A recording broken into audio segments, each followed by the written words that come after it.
Yes, yes. You are now tuned in to Knock 'em Out the Box, episode 162. 162. My name is Vinnie Paz. I'm here with my co-host with the co-host, the Mr. Majestic, left, right, left, kid, Mr. Brendan Long. What's the word, kid?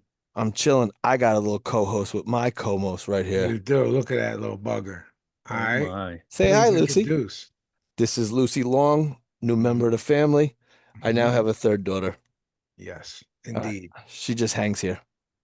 Irish Billy Betts is in the building, Hello. and he is Bill Yuns, and was almost really he was almost Eric B. and Rob paid in full, if not for some wonky judging, in my opinion. We're going to get into that. So I gave him 3. We gave him an upset special, Brendo. We Okay. both saw things the same way. And then I gave him we weren't like in the lines from the DAZN card on Saturday. So I said, what are these fucking over-unders? I gave him 2, both hit. But we were rolling in the fucking dough if one other judge had any fucking sense, but we'll get into that. We'll talk about that. All right, so yeah, let's do what we always do. Well, first and foremost, we should tell everyone we're just doing one show this week, but not due to laziness. Talk to him, B. All right, so Vinny's been getting on me about not watching the smaller cards. This is bleak. It's true. What's coming up? I mean, I don't It's know true. if boxing's taking a break. If there's we were spoiled. It's a Canelo Bud. But we don't want to put anything around this. Right, 2 weeks outside of that. Right. So guys, I'm just gonna go ahead and say it now. We'll start. We don't have to mention previews, Vin. We'll just say it now because previews, guys. This is why we're doing one episode. I actually agree, and we didn't plan to do this. I was gonna be No. like, "Babe, let's not even make this a I thing." just wanted because Go there's ahead. nothing to talk about. I'm gonna shut up. It's previews are from Detroit Wayne State Fieldhouse. Okay.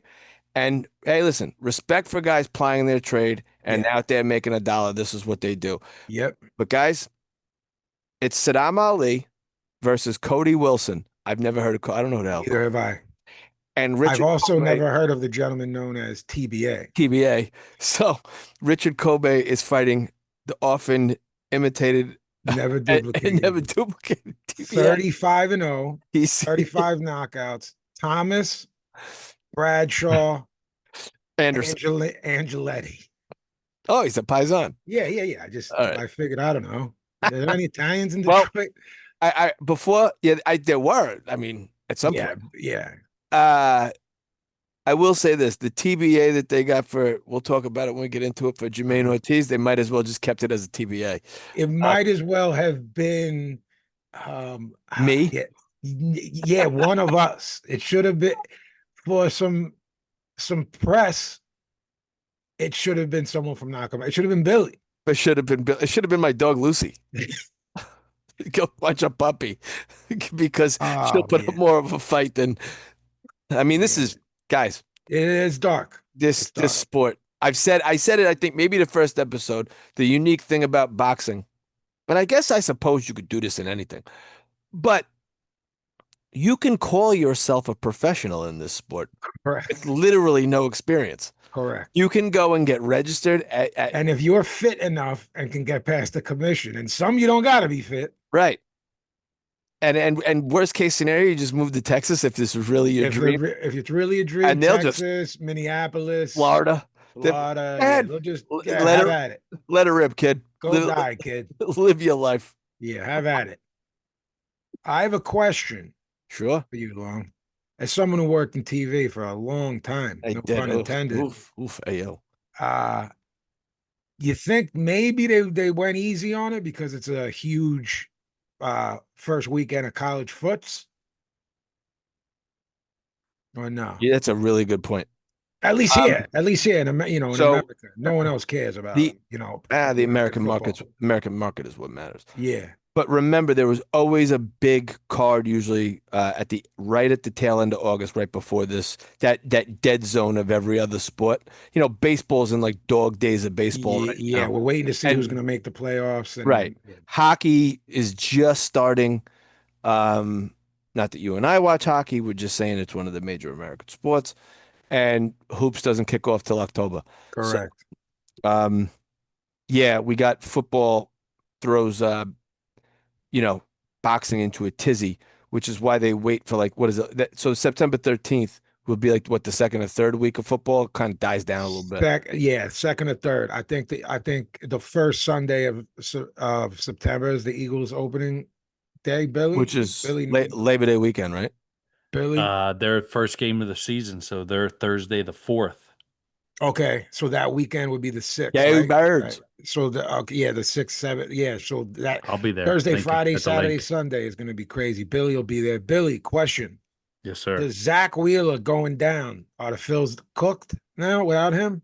It's it over, Johnny Not Brendo? good. Not good. We lost our ace. If you Yeah, I lost know. your ace, would you say we're cooked? I, my team is cooked, bro. Have you watched the Yankees? I mean, they won No. two in a row, but The they last time we discussed it, they bad were in baseball. it, and I said it would be dope. Yeah, it '09 was was fun. Phillies Yankees. I mean, Yeah, we didn't play well, but it would be dope. that series went seven though, didn't it? No, Went six. bro. I want to say it went five, but maybe it was 4-2.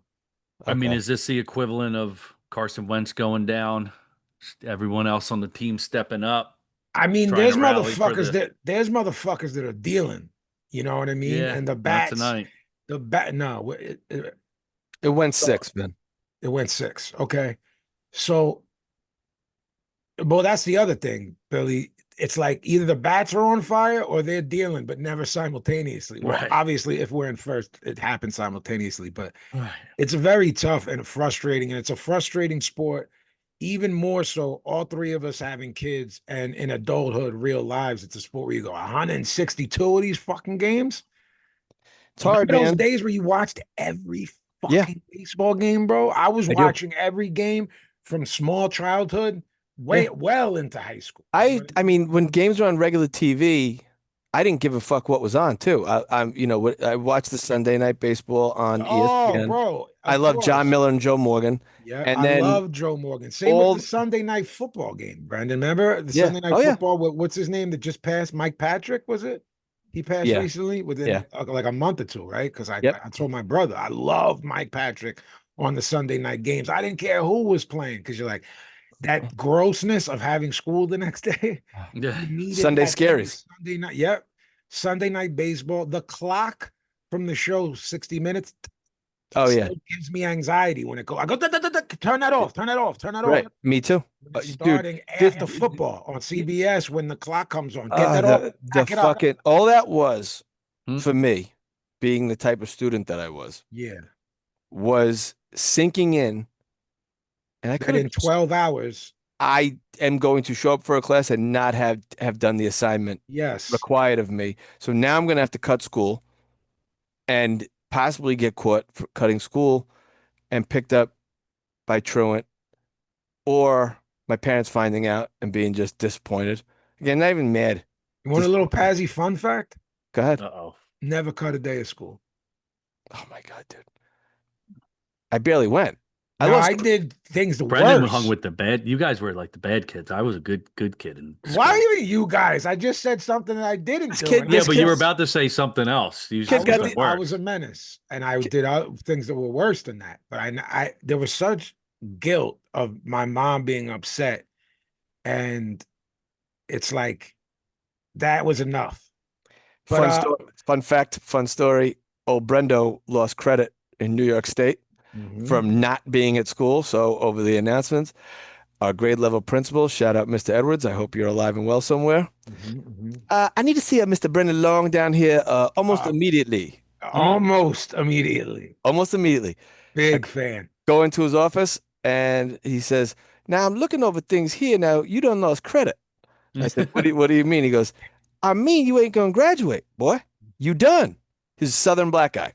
you can't tell. Wow. So one of his secretaries, Master of accents, if you couldn't tell. Mhm. one of his secretaries was going on maternity leave. Who's got two thumbs and was a secretary? Old Brendo to get credit.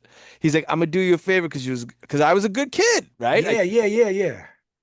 I worked in his office for like 3/4 of a semester my senior year of high school. The best part was all the detention notes and everything from my homeboys. Mm-hmm. Old Brendo would see those first, so those never got mailed out. So Mm-hmm. I got It's to do like diabolical. I This yeah. is a bad egg, Billy. That's what I So like said. if As some you of the so books like say, he's a Couldn't if have I been bad. saw relevant. so He's like a if I bad. saw like oh shit, that's for Chens, that's for Bill, right? Right. I'd swipe that, right? It's supposed to go in the mail. Then when I'd see you in the hallway, I'd be like, thank me later. I This kept is kids like you at like an arm's length. at Bay Catholic schoolboy, Brendo. Well, This yeah, Bill. I liked having you on my side for stuff like Right. that, but you know, This is for our friend Adam in the UK, the great Adam Giza. Uh Brendo, you a bad piece of work, bro. I was a sweet kid. I was a See nice kid. that? See, I I was a really good kid as far as being a human being, but I was a menace. And I don't have your same story, but I do with the like how you said like he looked out for you to get you yeah. through. That's what like I failed first semester, second semester, third semester with a 60 in each joint. So it's impossible to get the grade above 70 in the fourth, even if you get 100. And the guy pulled me aside, was like, "Hey, look, you're a good kid, Italian guy. You're a good kid. Look, do good this semester." And, you know what I mean? I was always Yeah. working them angles, but I didn't cut. My overall GPA from high school was actually Mhm. failing.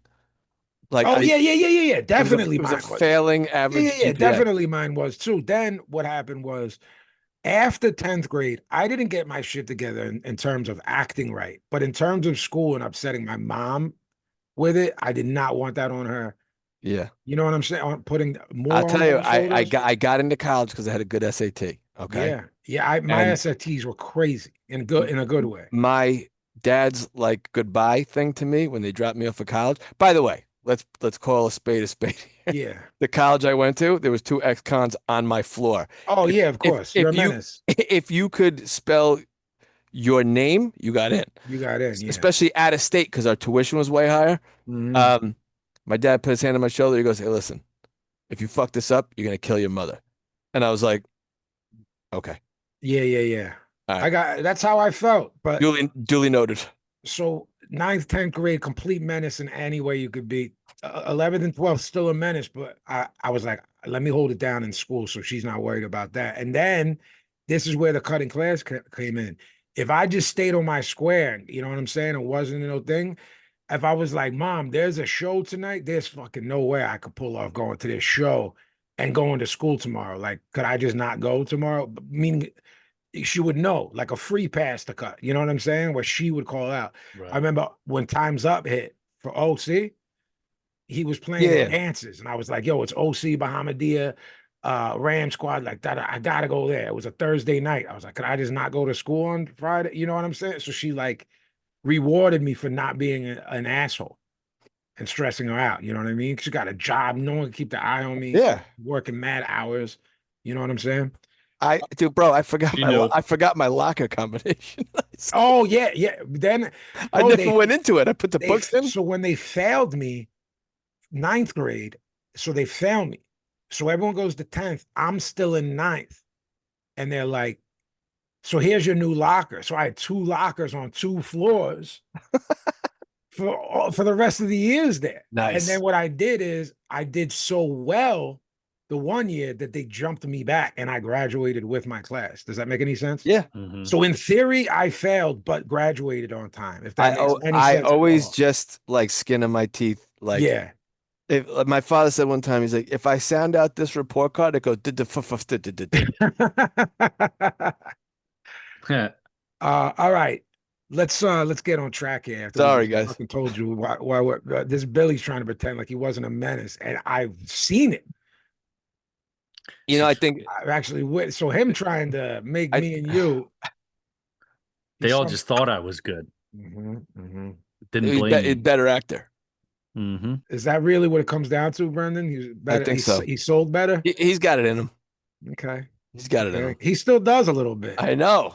He looks like the least likely to cause havoc of the three of us, and he's most likely.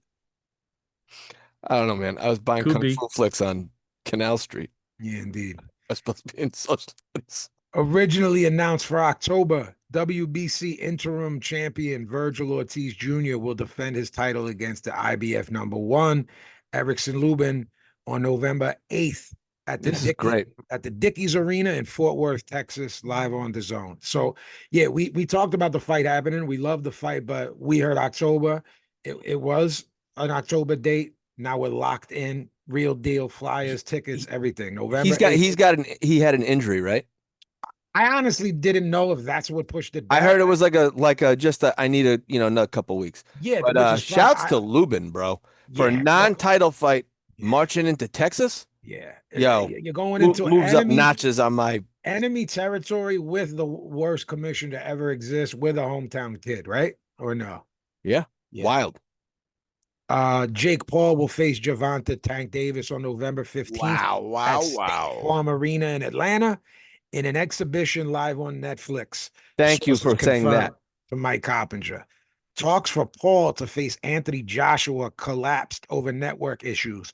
Paul's last fight took place at 200 pounds, while Davis is a champion at 135. The reason I'm bringing this up is for the following. Tank can now be a fat fuck who'll come in at, I'm guessing, low and 160. And we arguably never see him again in a serious fight. What have they mentioned a payday? I have numbers in my head that are calculated based upon me knowing the entertainment industry. And let's be honest, that's what this is. I'm not claiming to be a boxing promoter. I'm not claiming to know the minutia of those contracts, but I have spent 30 plus years, going on 35. Um, uh, well, 30 in the industry.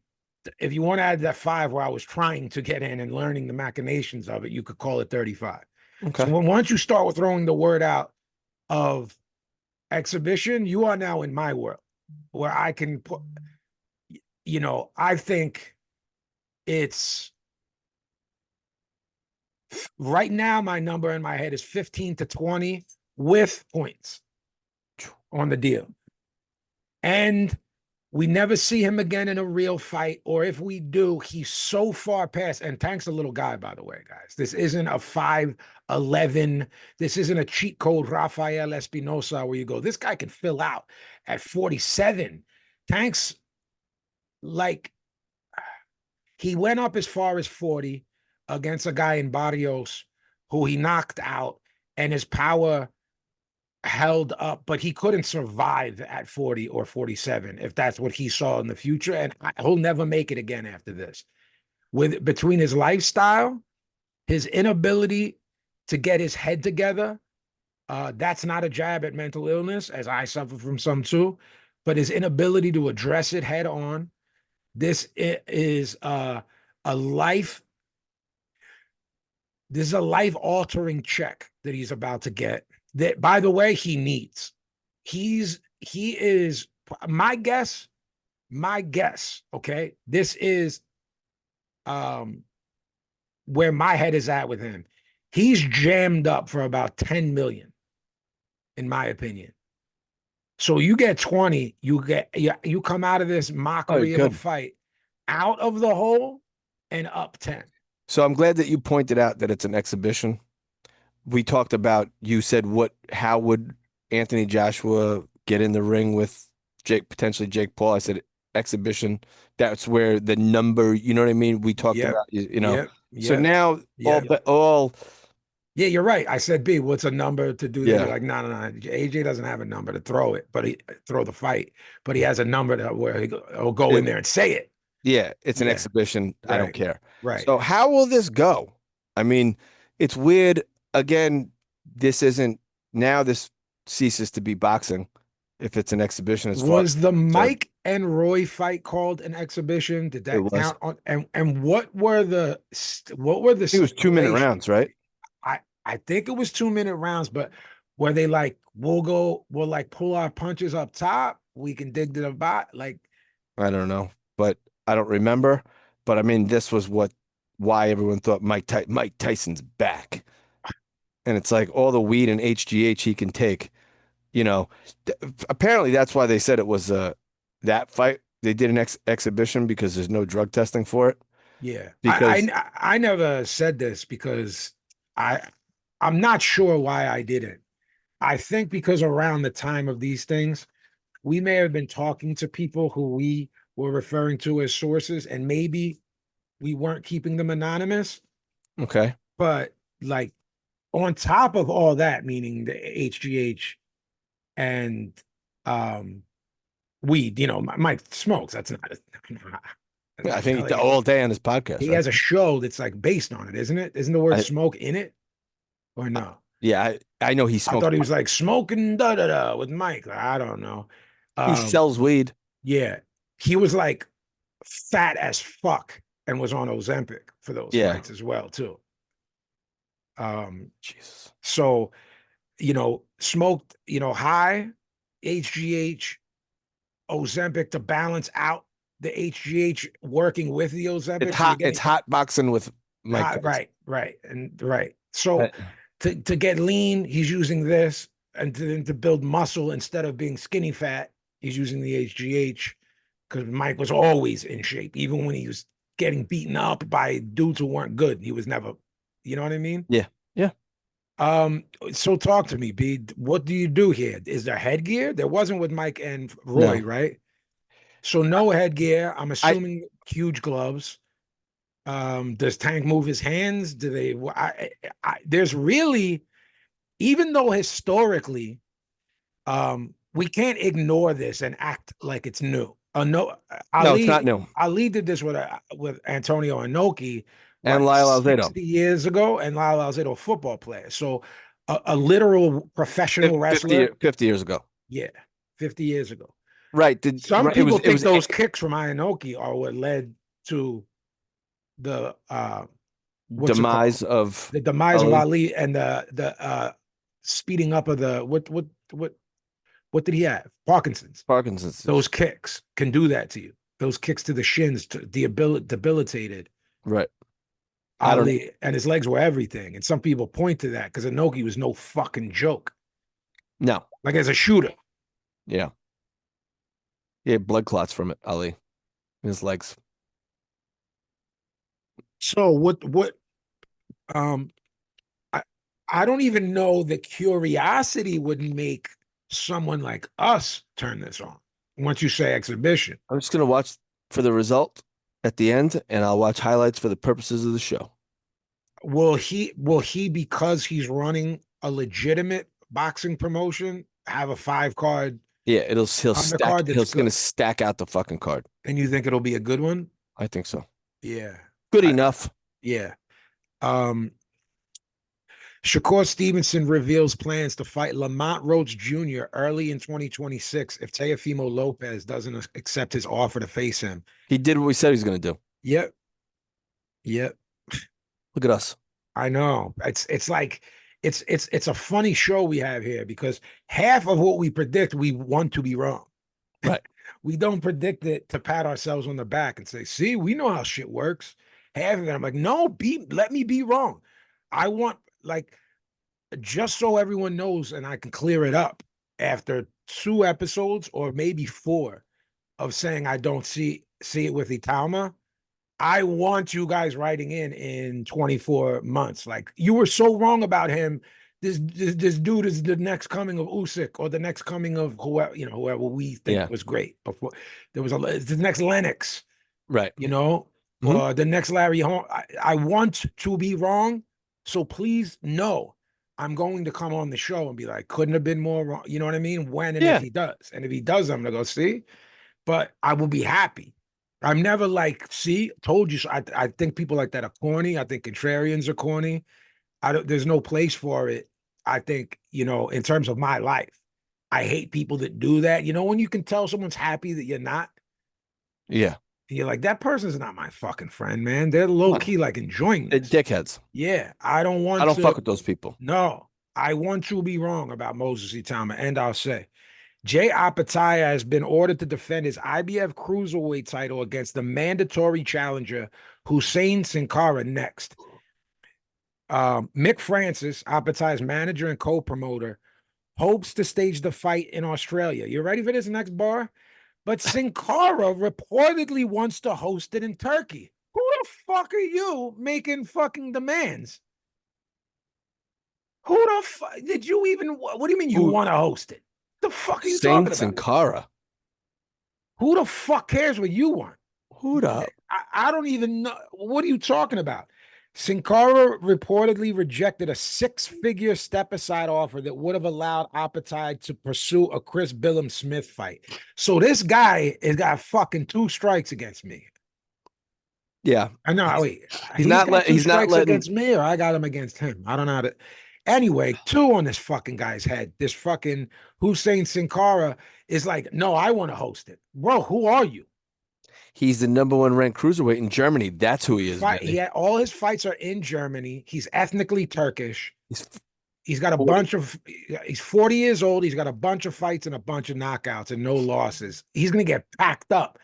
Yeah. So I don't know what to tell this guy, but if I'm look, Jay Appetizer's a draw in that part of the world, and when I use that, I mean Australia, New Zealand, over there, The Pacific Rim. Pacific.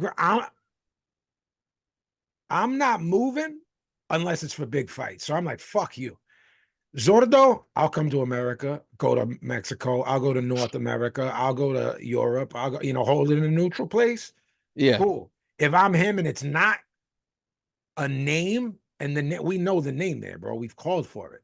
The fight there is Jay Apatai, and Zordo. We said how long Zordo's out for because of that injury.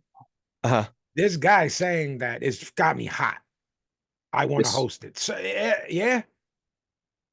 I want a fucking weird. hot pizza from fucking Manhattan too. It's tough. It's an hour and a half I away. want to shit in a gold toilet. Right. It's not in the cards, buddy. Following Erickson Lubin's withdrawal, the IBF has now ordered Bakram Mortalazayev to defend his super welterweight title against Josh Kelly next. Did you see Eddie, Josh Kelly, and Josh Kelly's manager today? It did not surprise me. In person going to war. Like Eddie dropping F-bombs regarding the fight with Boots that didn't happen. Really? And Eddie's in both of their finger pointing and dropping bombs. I'm gonna send you the footage. Send me to John. We'll use it as a cold open so everyone knows what I'm talking Don't about. spoil it, Vinny. Well, they already would have heard it.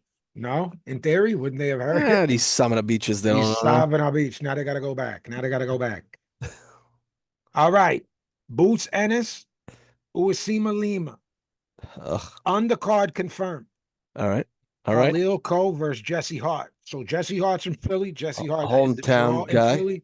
Jesse Hart and his father. Jesse Hart's father was the Cyclone, a Philly fighter, true and true. My mama sees the Harts, father and son, and they are sweet to my mother, polite, hug, say hello. They see her at the where she goes food shopping in Southwest, and they could not be more sweet to my mom. Okay. You do that, you're in good graces with me forever. At one point, Jesse Hart was an issue for anyone at 68. Yeah. 75, he's moved up. Mixed results. Jesse Hart's a bit older now, long in the tooth. It's 36. Yeah. He fought last April. Okay. Got a TKO. Against what looks like sort of journeyman guys. And Khalil Coe's is a stiff test for Coe. I'm not mad at it. And remember, we talked about they had a plan for him, and Jesse Hart was first, and then I forget who was second and third, and we're like, we like all of them. Mm-hmm. It was Jesse Hart, then someone else good, and then one of the champions. Like say it was Benavidez or something. You know what I Yeah. mean? So whoever was the second fight, we like that too. We're like, we have no problem with this. Is the next three fights when we it was maybe a month ago we talked about it. Remember that, B? Yeah, I do. All right. Here's a question for you, B, because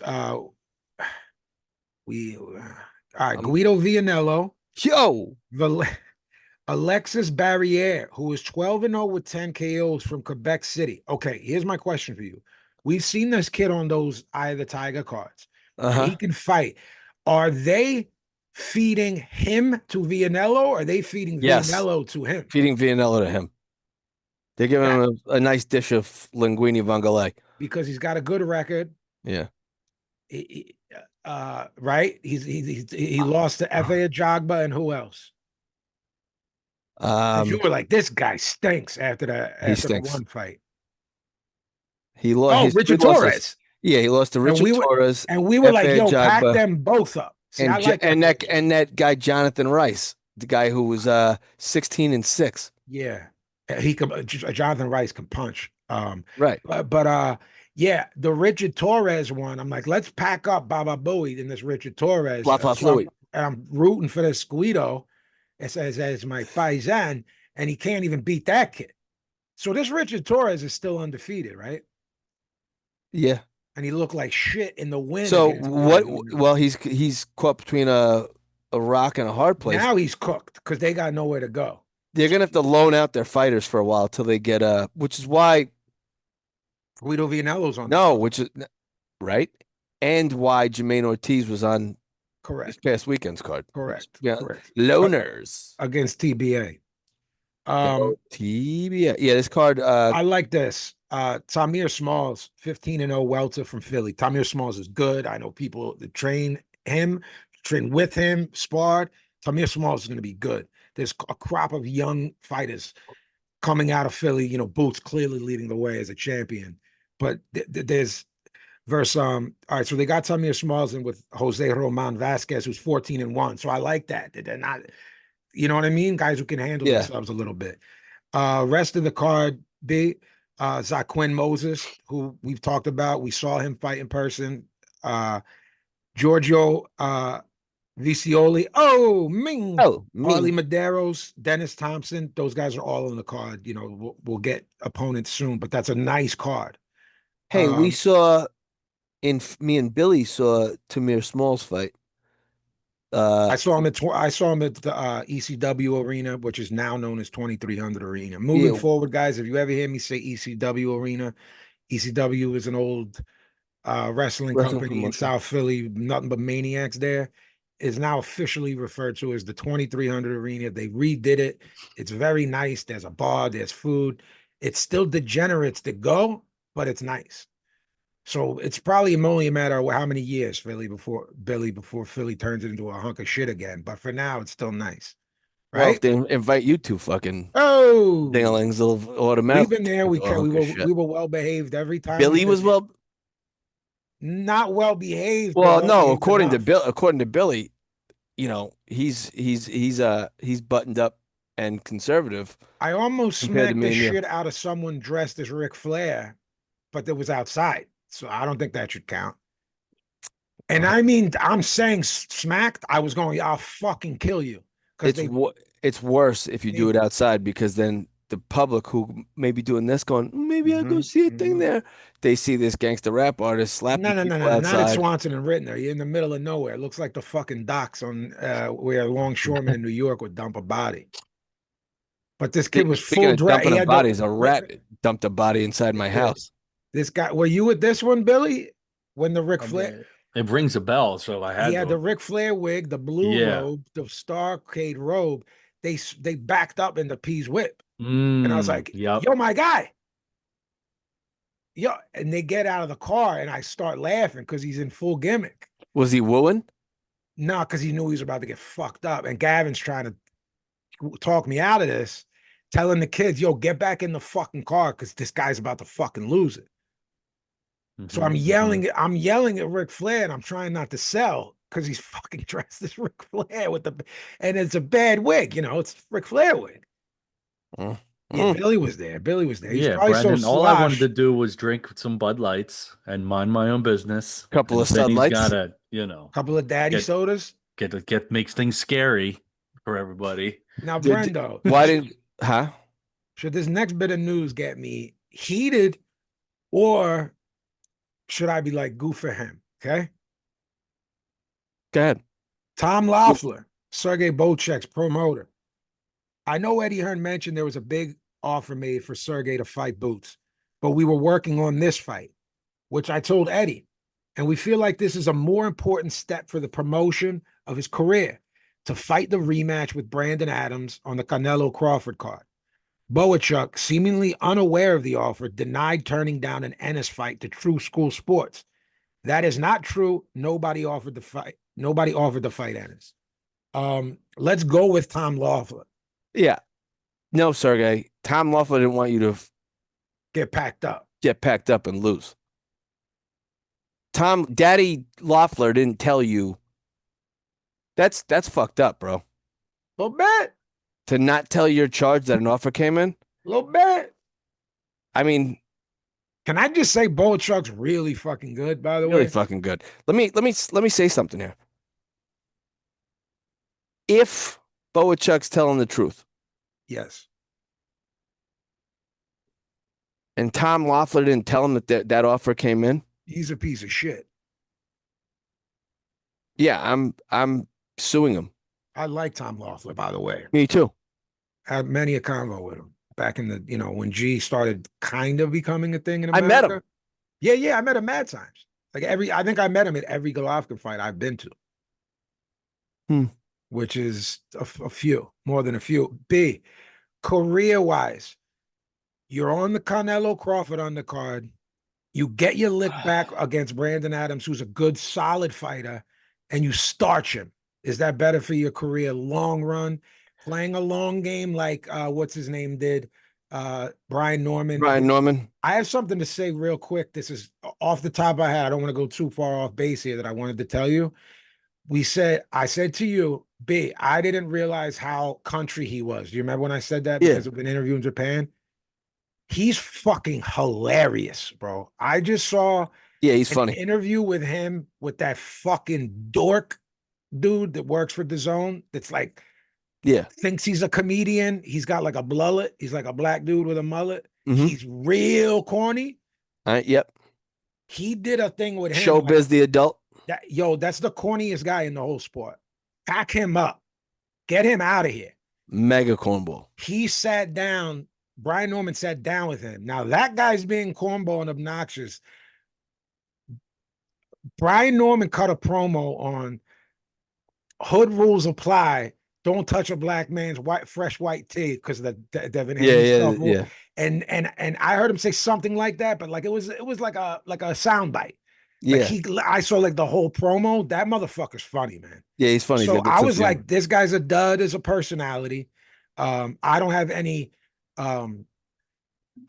dislike for the South, but I have no affinity. Like I don't have any family there. There's no Italians there that I know. No. I don't have a cousin. I don't know nothing, bro, about the South, other than I like the Ghetto Boys and I love Scarface, and I like A-Town Hardheads. I love Outkast. I liked all of that goon pre the South having a sound, like rap a lot shit. You know what I mean? Before, like now there's a sound, but this is just goon shit. Goon, which I heard we shouldn't say that word no more with these young kids. It means something different now. We can't say.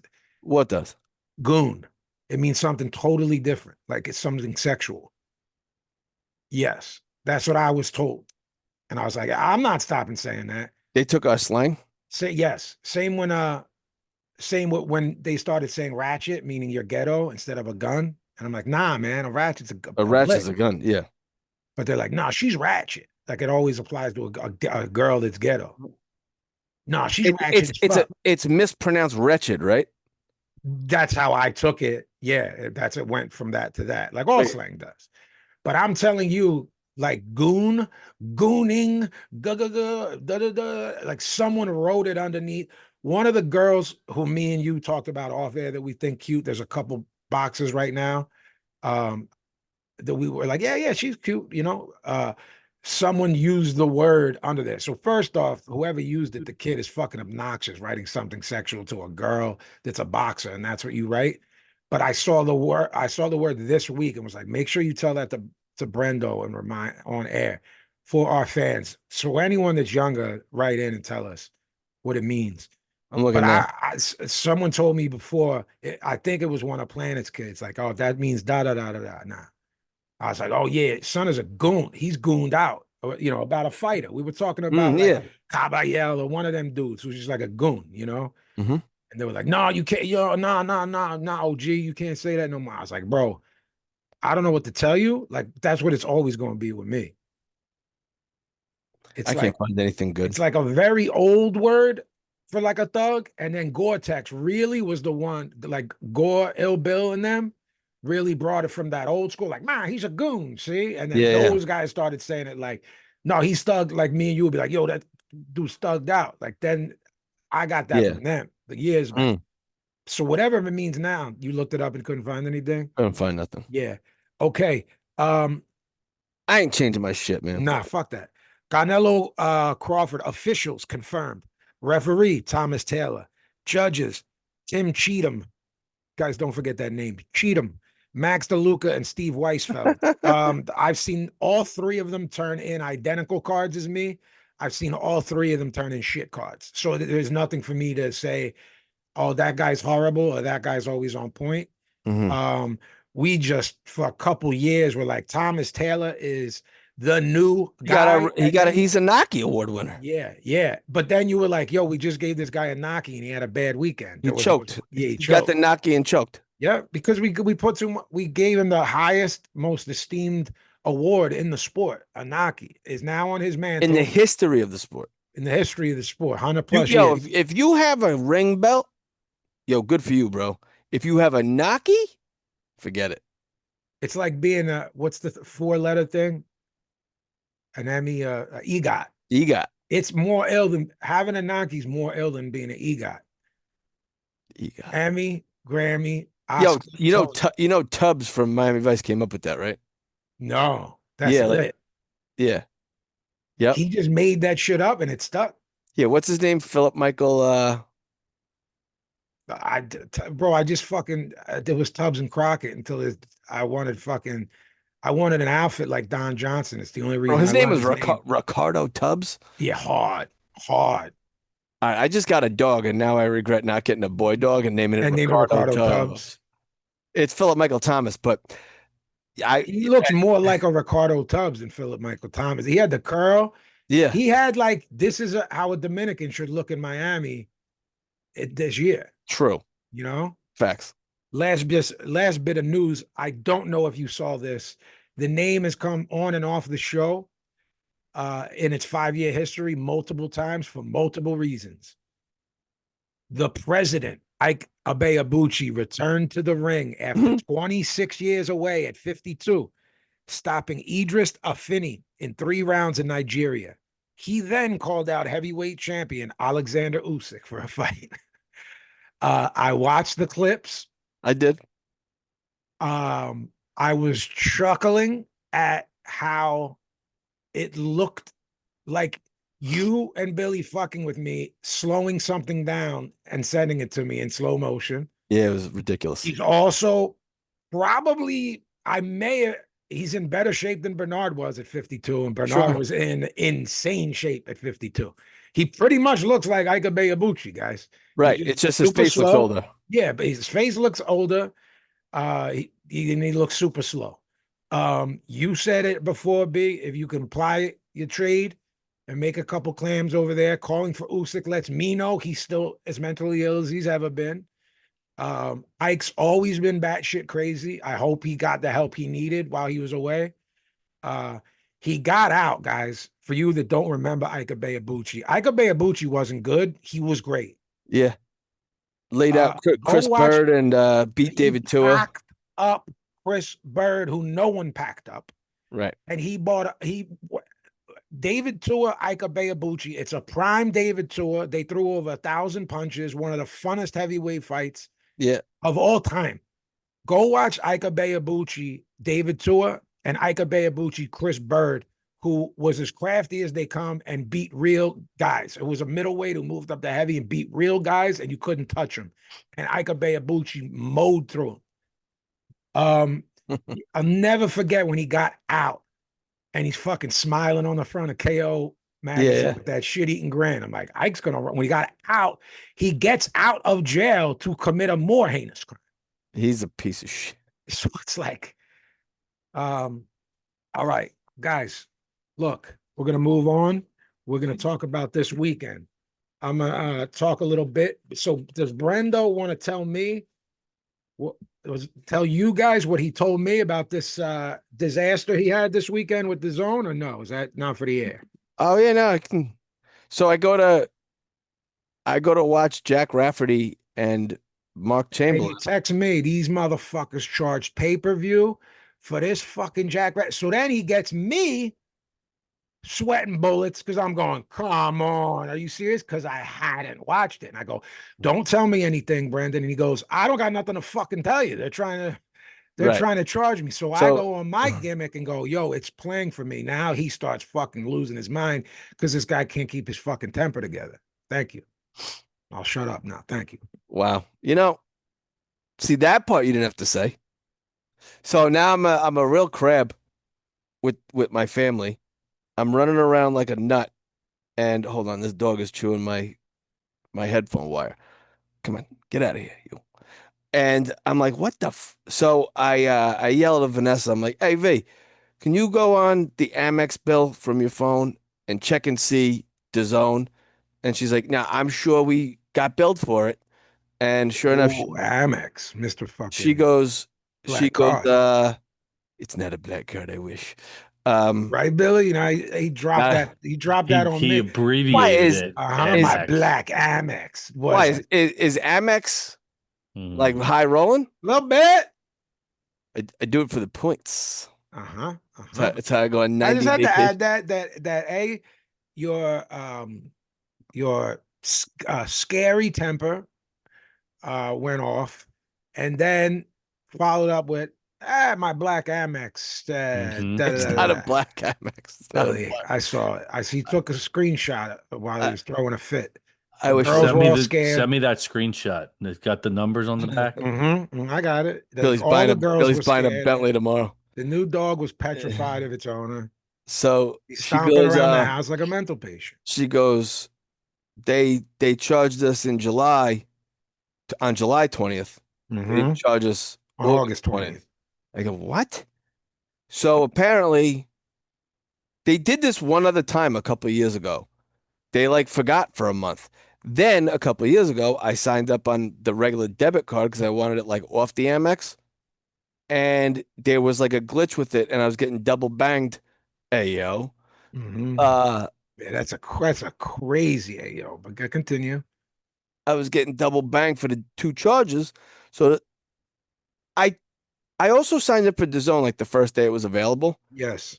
I don't use that email anymore. It's a Yahoo email, and they won't let me change that either. So I'm stuck on Yahoo. Billy, this sounds like this guy's an asshole, not this the zone, if you ask me. What do you mean?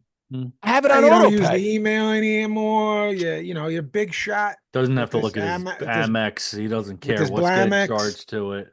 Like Blamex. this Blamex. He's good. He's a big shot. It's Vanessa's bill. I make her pay for my boxing. Mm-hmm.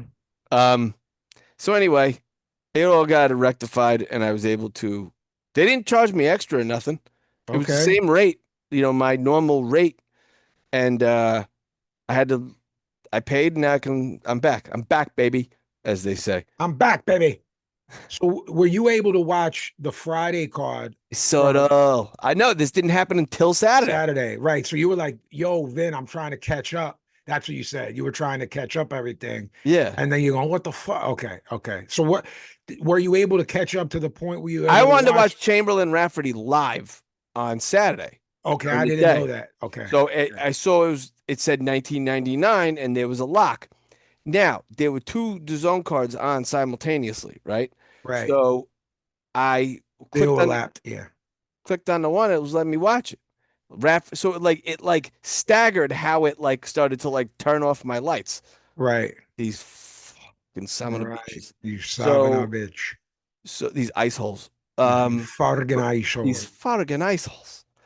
I'm gonna cut your balls, Your bells. your, It's your Maroney. boils, your Maroney boils. declares it's fucking war. It's fucking war. I'm gonna cut your boils off. Yeah, and cook them in motor oil. So Uh, were you able to watch Friday night the zone from Orlando? yeah, I watched that late at Okay. night. So you got everything in. All right. Friday night, the zone, Caribe Royale, Orlando. Yoelvis Gomez, 8-1, 7 KOs versus Edwin Humani. 9-1, 7 KOs from Haiti, but lives, fights, and trains in Philly with Bozy. Right. 154 WBA Continental America's title. Yoelvis Gomez is good, man. Yep. Southpaw, good feet, moves his head well, good, strong power jab, throws everything with bad intentions. See, I like to see him throw some off speed shit, but they can work on that, you know. Edwin Humain would land a big right hand every now and then. So they were slinging. Gomez was running out of gas, which that can be problematic, and Humain got stronger. This is after it looked to me like, oh, this is going to be an easy night for Gomez. And then this kid, was coming on. I still had it 97-93 for Elvis Gomez. Fun little fight. Judges had it 95-95, 96-94, 97-93 for Elvis Gomez. So we'll see where he moves from there. It was a big deal with him coming out, and that one loss sidetracked him. Yeah. Jamal Harvey, gold medal at the 2021 World Championships. This is his pro debut versus Marcelo de Aguila, 5-1, 1 KO, 130 pounds. Jamal Harvey reminds me a little bit of Broner when Broner was at 130. Really, really good first round from Harvey. And this Del Aguila quit on his stool before the second round. Do you know why, Brendan? I don't. Do He you? said he was bored and wanted to go home. I've not, that's, they say in this, what's the theater of the unexpected, right? Yeah. I've never heard this I'm before. bored and I want to And go he home. actually said it, like it wasn't a That's wild. story. It was either Canobio, shout out Dan Canobio, did a great job this weekend on the He call. did. He One did. of the Yo, guys, he did a great job. yeah, Both man, both cards. great job. It was Canobio said to Tarver, yo, he just said I'm bored. Like he said, like Yeah. And he's got remember, that and Canobio's got that deadpan like he does. It's very yeah. Letterman-esque, Yeah. deadpan. He just He's said funny as shit yeah. with the deadpan. Yeah, he just said I'm bored. Yeah. Yeah, and I'm like, And of oh, course, because I think Canobio's funny. I thought it was a joke, yeah. you And know. Tarver's like, you said he was bored, like he's oversells everything. Can Tarver stop?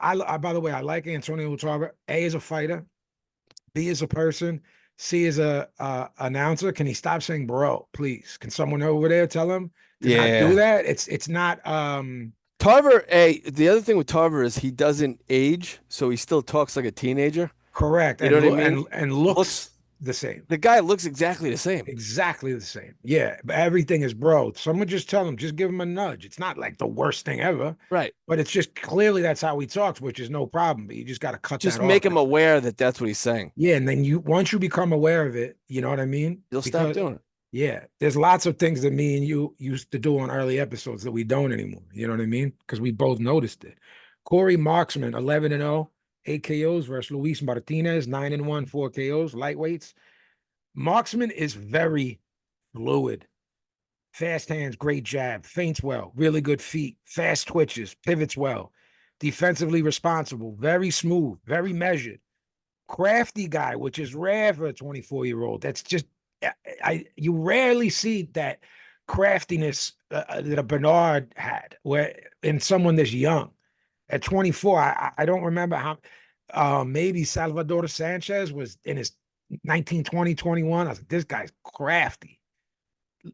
That's not His something. nickname is Too Smooth, but his last name is Marksman. Yeah, I wrote this. I wrote about that, Brendo.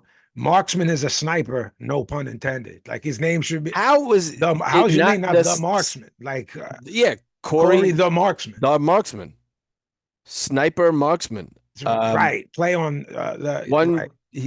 I don't know, like that's insane. Too smooth. Yeah. Come on, man. I don't like Look, it. this kid can fight off the back foot. He can fight going downhill. He's really good. Luis Martinez was eating big shots and it was getting ugly. This is personal. I was personally saying, stop it, like during the sixth. Yeah, yeah. And I was surprised the ref or corner didn't stop it. He was getting battered from pillar to post, and it should have been stopped. Finally, finally the ref jumped in and stopped it early in the seventh. This was a complete demo job. Brilliant performance from Corey Marksman. Stamp him, Pazzi prospect. This kid's the fucking goods. By far the best performance of the night. He's ready for real guys at 135. Hmm. Maybe a top 15 guy or a former champ. He called out Lucas Body. I'd love to see that. We'll Yeah. get to that. Jan Paul Rivera. This is the main event for Main Friday. event. 12-0, 6 KOs versus Daniel Bailey. 15-2, 8 KOs. Featherweights. Another Is there any division. relation with Randall Bailey with Daniel Bailey? I was gonna say to you, if he hits like Randall Bailey, because Randall Bailey had that one punch right hand. One-hitter quitter, He'd baby. lose, but he would spark people out. Right. I wanted the same thing. They didn't look alike, but I was like, this could be his kid or his Yeah. nephew. From Rivera Miami. came in as a big favorite. I think like 15-1 or something Yes. crazy. That's why Billy Betts held off on this night. Bailey came out throwing a piston like jab, looking good. Then boom, Rivera cracked him with a left hook counter and dropped him. He got his feet back under him in the second, box well. Rivera just kept coming, trying to walk him down. No puff. Daniel Bailey can fight. Classic boxer versus puncher matchup. Rivera has lapses, B, where he doesn't jab, which is odd because he has a solid jab. When he throws it, the 2 and 3 landed behind it. When he loads up with no jab, he gets countered and clipped. A monster right hand dropped Bailey in the eighth. I thought it was over. He beat the count. Rivera jumps all over him and basically forced the ref to jump in and stop it. Rivera is fun to watch, but this is just my opinion. I suspect a guy that moves well, that has a sturdy chin, can give him trouble. That's just what I'm seeing right now. I think a guy like Cool Boy Steph is a stylistic nightmare unless they get him popping that jab, because he did everything off it and did it good. When he abandons it, he was getting clipped. So they either need to work on that. If he doesn't work on that, someone's gonna. If he doesn't put that jab out there, man, Yeah. When guys are younger with the records, they don't think things are going to be difficult. That's not for us to. All we can do is watch the fights and talk about what we see. If his corner's not seeing that, and we are, there's a problem there. That things work when he puts the 2 and 3 behind the jab, and then when he doesn't, he's getting clipped. Mm-hmm. Bailey's pretty good. Let's get into Saturday afternoon when you were having your problems. Saturday on the Zone. That's every day. Saturday on the Zone, Planet Ice, Altrincham, Jack Rafferty, 26-0 versus Mark Chamberlain, 17-1, 12 KOs. This is for the British and Commonwealth 140-pound titles. Look, guys, once you get past them, you're getting into world level, you're getting world rankings. B and I, for the first time in 160, however many episodes, both picked the upset special. Mm-hmm. Billy did bet it. So just remember that, guys. I don't remember. I don't know what the line was, Billy. Do you? He was plus 300, I think. Something. Okay, yeah. So he was a 3-1 dog. Brendan and I know Chamberlain can fight and felt the Padley. I don't know, like a fluke. A fluke / is he killing himself to make 35? Because the guy's huge. Huge. I mean, I don't know how that guy made 140. Can I just say that? A southpaw, he's massive as well. Like I said, I don't know how he was making a lightweight. Brendan came out firing that jab and a nice straight left hand behind it, right up the middle. Woo, that was pretty. Kept Rafferty right at the end of his shots. Rafferty would get a nice right hand in there. Tiny ring. Did you think of that at all, Brendan? Yeah, dude. It was like a fucking How'd they Blue set this Horizon. thing up? They put these guys, yeah. Hmm. Um, look, tiny, tiny ring. So I'm just going. It's a matter of time before a fight breaks out in here. You can't box in this ring. I don't care what your style is. I don't care if you're sweet pea. You got to sling them dogs. You know what I mean? Sure. Rafferty's pressure, pressure, pressure, and you can combat that with smart boxing. Use your feet, create angles, get out of there. But all that goes out the window when you're in a 16-foot ring. That it couldn't Right. have been more than 17 No, foot. someone's gonna get touched. There's no way it could have been bigger than 17 foot. So Chamberlain, this maniac Chamberlain, bites down on his mouthpiece and just fought off the back foot and looked for counters. He wasn't trying to get away. He was just that's his style. So he's still Right. ripping shots, trying to time Rafferty, who's let's be real with it. The kid can fight, but he's not this wizard that No, he's limited. He pushes his punches. yes. Great, great, great. Build on that. Explain that, Brendan. All right, he doesn't get leverage on his shots, so he pushes his punches out there. He doesn't. There's no snap to his shots. It's like a pawing push on his punch. It looks like you're pushing something, not throwing a punch, not snapping the punch. And There's a lack of crispness, right. guys. Is what He's Brendan's not saying. sharp. He's slow. He's just what Vinny said. He's tough, and it's pressure, it's pace. He imposes his will on you. This But fucker's got a gas tank on him. gas tank, man. Guy's a marathon runner. I've Yeah, said it on the show. I'll say it I have again. many It's times. You it's a have. marathon, not a sprint. Yep. Chamberlain was cut badly on his Both forehead, eyes. He gets a and it's bad cut from a punch, a nice straight up the middle, causes a cut above Chamberlain's right eye, Brendan, uh or left. And then another cut opens on the eyelid that I don't think was from a punch. So this guy's badly cut, like early, three or happens. four. Orthodox versus southpaw. Happens all the time, guys. You're hitting heads a whole time. You're fighting for position with your feet. Your heads are gonna, you're gonna hit heads. Chamberlain, look, we know he's good. We talked about it and say, was it a fluke against Padley or was he killing I had him himself? winning this fight. Or little A, little B. Look, the gas tank we talked I had it about on seven Rafferty. five. Yeah, he's got a chin, this Rafferty, too, as well. And so does Chamberlain. Look, two legit tough guys in a good, tough fight. My card was 115, 113 for Mark Chamberlain in So I a had it. really good, tough fight. Look, it's going to hover on the outside of our fights of the year. It's not going to be it. It's going to be like, we'll remember it. Yeah, the So, significance of it really isn't there. Yeah, right. Exactly. It was a really fun fight, though. I'm not mad if you had it a draw. I'm not mad if you had it close. It's not a robbery situation. I had it 115, 113 clean, but I'm not. I had it clear for Chamberlain. My 7-5 was a clear 7-5. Yeah, I wasn't flip-flopping. He did beautiful work on the back foot. That ring and the way it looked didn't look good for Chamberlain.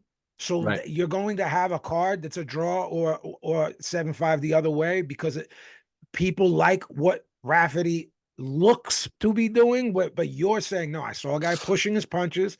I saw the other guy slipping him and and Yeah, countering him. I don't love watching Rafferty fight. It ain't my style. It's not my style unless a guy fights him this way. Then I'm going to say something, and I think you'll agree, especially after saying what you just said. Okay. Judges had it 115, 114, Mark Chamberlain, and 114, 114 twice. Majority draw. Going according to what B said and what we said both off his last performance. Run this back because this was fun. Rafferty's getting packed up by any real guy at 40 in the top 10. He's getting packed up. And if he's not fighting a guy like that, his style's not conducive No, to being like, yo, he's must see TV, unless it's Mark Chamberlain, who's a maniac. I'd watch it again. I'd watch it again, and I don't know if I'm Mark Chamberlain, I run it back, change a couple things, ask for a bigger ring, beat him, and then look for bigger things. Rafferty is a very good. You always remember the word, and I always forget it. Not Domestic. local, domestic fighter. People love him there. He's two nicer guys you could not find. Gentlemen after the fight, gave each other hugs, stood together, both said each other was tough and let's run it back. They both said that. Chamberlain grabs the mic and goes, Turkey, let's do this in Saudi because he wants the bag for a rematch. Bag. Because they beat the shit out of each other, guys. Chamberlain nicked it on both of our cards. We had identical cards. Irish Billy bets. You would have loved the fight, and then you would have got heated that we would have been in the money with that, and then what happened that night with the overs, which we're about to get into now, Saturday night. So we have a nice afternoon. Bill, by the way, I'm getting pictures of Billy Betts from the afternoon, Brenda, of him starting with the misbehaving at a child's birthday party. He was just putting a second and third and fourth coat on. Yep. I don't know which coat it was. And the shingles. Picture. What I've was realized the younger the child, the drunker I can get. Meaning like first birthday party, second birthday party. Right. Saturday night, the Zone, Caribe Royale again, Orlando. Good, smart move by Jake Paul doing Friday and Saturday there. Yeah, man. Smart move down. with Canobio and Tony and Tarver and the other gentleman who has sort of a similar tone to Todd Grisham, to where sometimes you forget it's not him. Jermaine Ortiz was fighting a guy named TBA. No, a guy named I can't say his name. Ambiorix Bautista. 19 and 2, 11 KOs. Hasn't lost since 2016. 140 pounds. That looks good for whoever's looking at his record. Ortiz missed weight by 4 pounds. Completely unprofessional. Did he just stop caring once it was still TBA? Clearly. Batista went down in the third. It looked like an arm or shoulder injury. I didn't see what happened as of today. Ortiz jumped on him and the ref stopped it, which is what he needed to do. Get this guy out of here, this Bautista. Bro, he's ranked like close to 1,000. This Jermaine Ortiz, I stand on what we stood on before there. I don't know what he's doing, who he's fighting, where he plans to go. He's saying names afterwards after you beat Ambiorix Bautista, like he's ready to be put in there with a big fight. So someone, I don't know if it's Bob, is like, yo, we're lending you out, but when Top Rank lands a deal, we're getting you a big fight. He clearly thinks that in his head. I don't know who he beat where he thinks he deserves that at 40. Nothing. He's got to keep going. Fight someone else. Yes, fight someone. You need to fight someone else. Lucas Body, 19 and 0. I'm a fan of, versus Roger Gutierrez, former champion, 29 and 6, 22 KOs. This was a WBA lightweight title eliminator. Look, historically, those short, stocky guys that can crack rarely use the jab, that build of Lucas Body. But Lucas Body throws a nice short jab, uses his feet really well, puts a short right hand behind the jab, throws a nice lead left hook. Roger Gutierrez lost his title to Hector Garcia because he laid an egg. Do you remember that, B? He just he had a title and just laid an egg. He didn't move his hands. And you can see that he can fall asleep at the wheel. But when he's busy, he's good. His coach was calling for the jab, and he started listening. Fighters rarely do, but he did. It opened up the right hand for him. Body's boxing IQ is higher than I thought. I'll tell you that. He got that knockout of the year when he was supposed to lose, and he was losing every round, and now that's in everyone's head. So it leads you to think he's going to spark everyone out. You know what I mean? And that I don't think he hits as hard as his record says. But I'll tell you what, I was impressed with his IQ. He has a higher ring IQ than I thought, and that's rare. That's usually not the case with a guy that's viewed as a puncher. And you see them have a high ring IQ. A monster right hand at the end of the sixth dropped Gutierrez, and he was gone. It was close to the shot that was that knockout we're talking of. I mean, short circuited the guy. He got up. Got saved by the bell. That's what saved him. I had it 117, 110 for Lucas Body, but he could be, if I have a critique, he can be a bit too patient. I like when guys are patient and don't. Right. But so he needs to be more active, Brendan, to me. Sure. I agree. Judges had it 116, 111, 117, 110. and 115, 112. Guys, this next fight we're going to discuss is going to be on my list to bring to Brendan for one of the fights of the year in a couple months. Where it sounds insane, but we're getting there. So almost September, guys. I gotta say something. Floor is yours, my wonderful friend and co-host. I think a lot of these promoters are looking for the Guillermo Rigondeaux and the Lomachenkos of the world. And go on.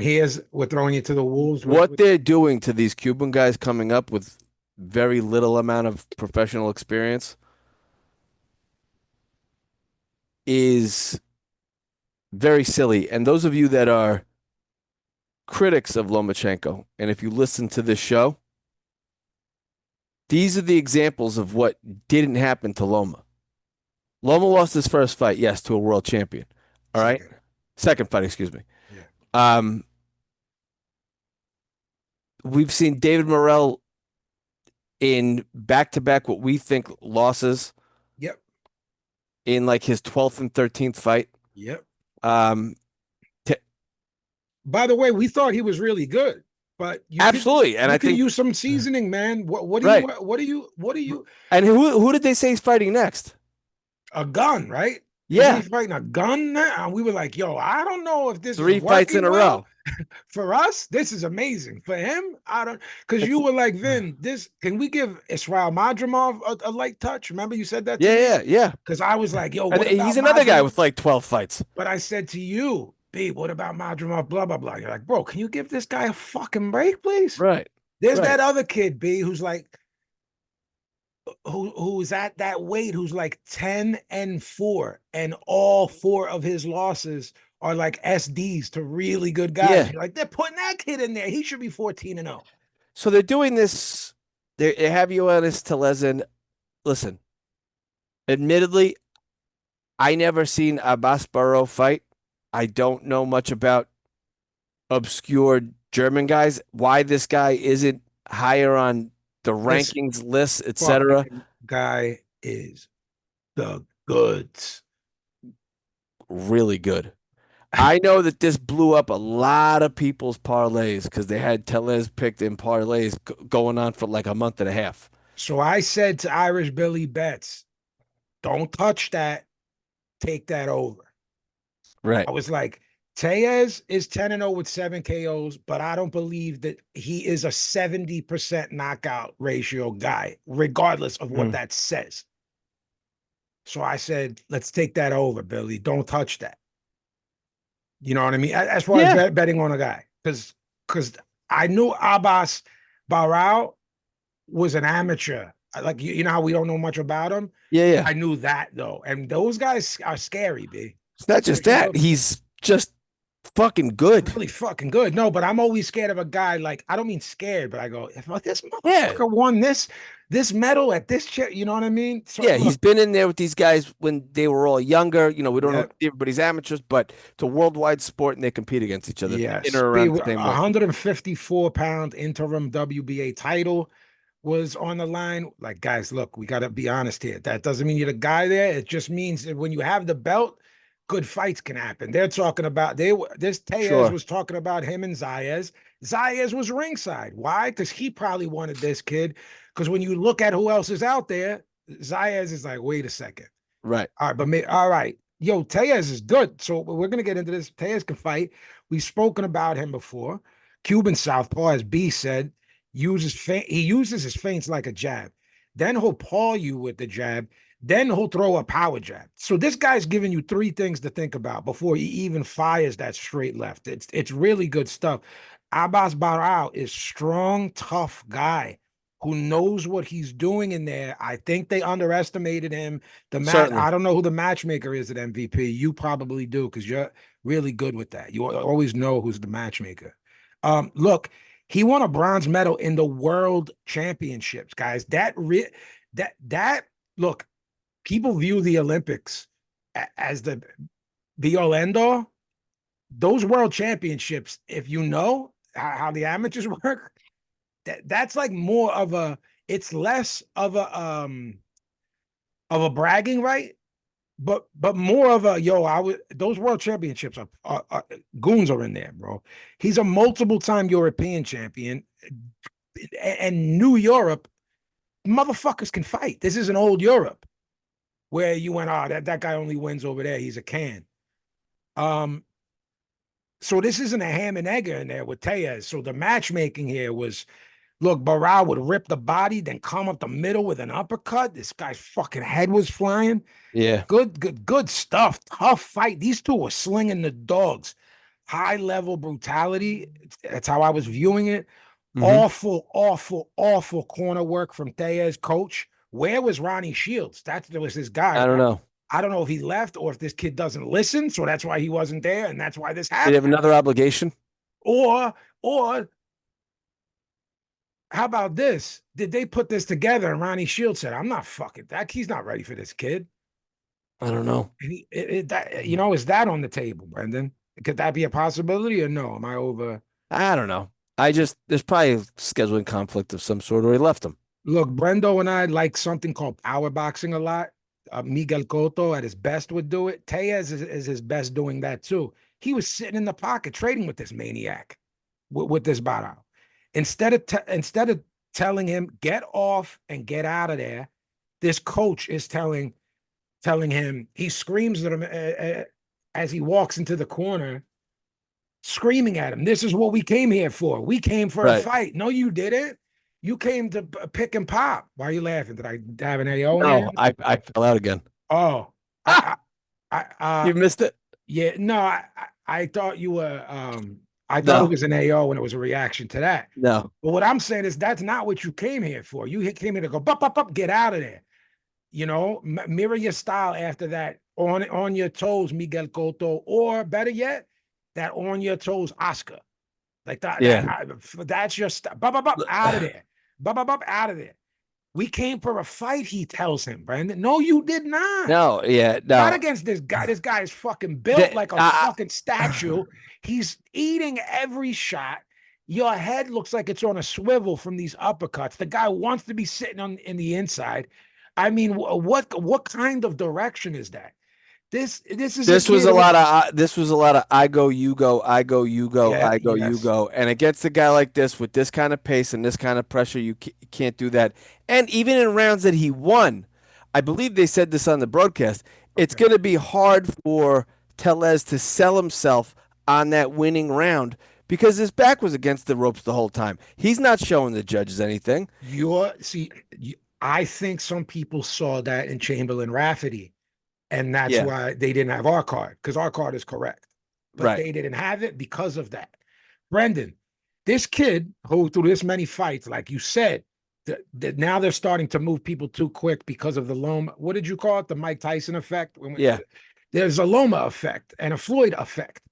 You know, on a smaller degree, Loma. The Floyd effect is the chase the bag, least resistance, The Loma effect is our guy's ready after 4 fights. Let's put Andy Cruz in his 5th fight for a belt. So they better be careful. But this kid, whatever name he's made, we've seen him a lot.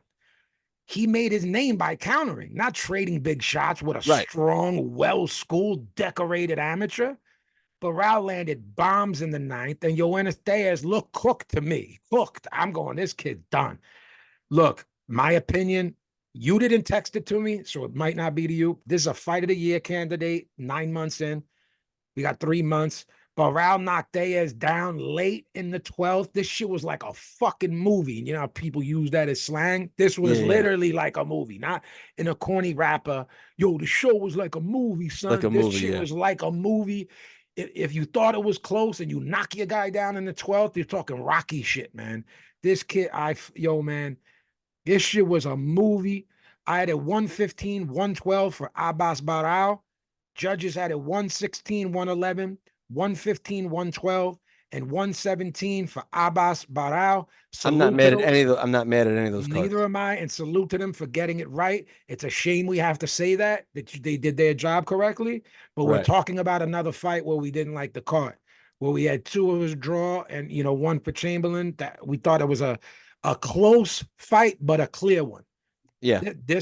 Look, Brendo, let's not congrats to Abbas Barao. And Yeah, let's man. not Good for forget him. that this was a 10-1 favorite, Brendo. Right. This is a 10 huge to upset. 1.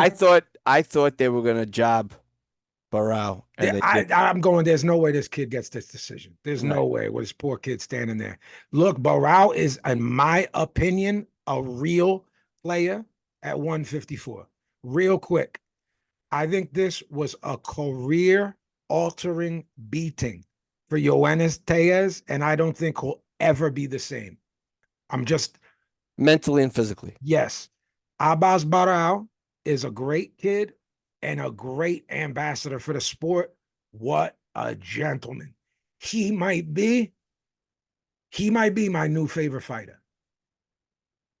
He might Bold be my new statement, favorite Cotton. fighter. I'll tell you why it's a bold statement, my good friend, because I saw what I saw on YouTube and I saw 12 rounds from him. Right. So this guy right now, after that performance, that's my guy.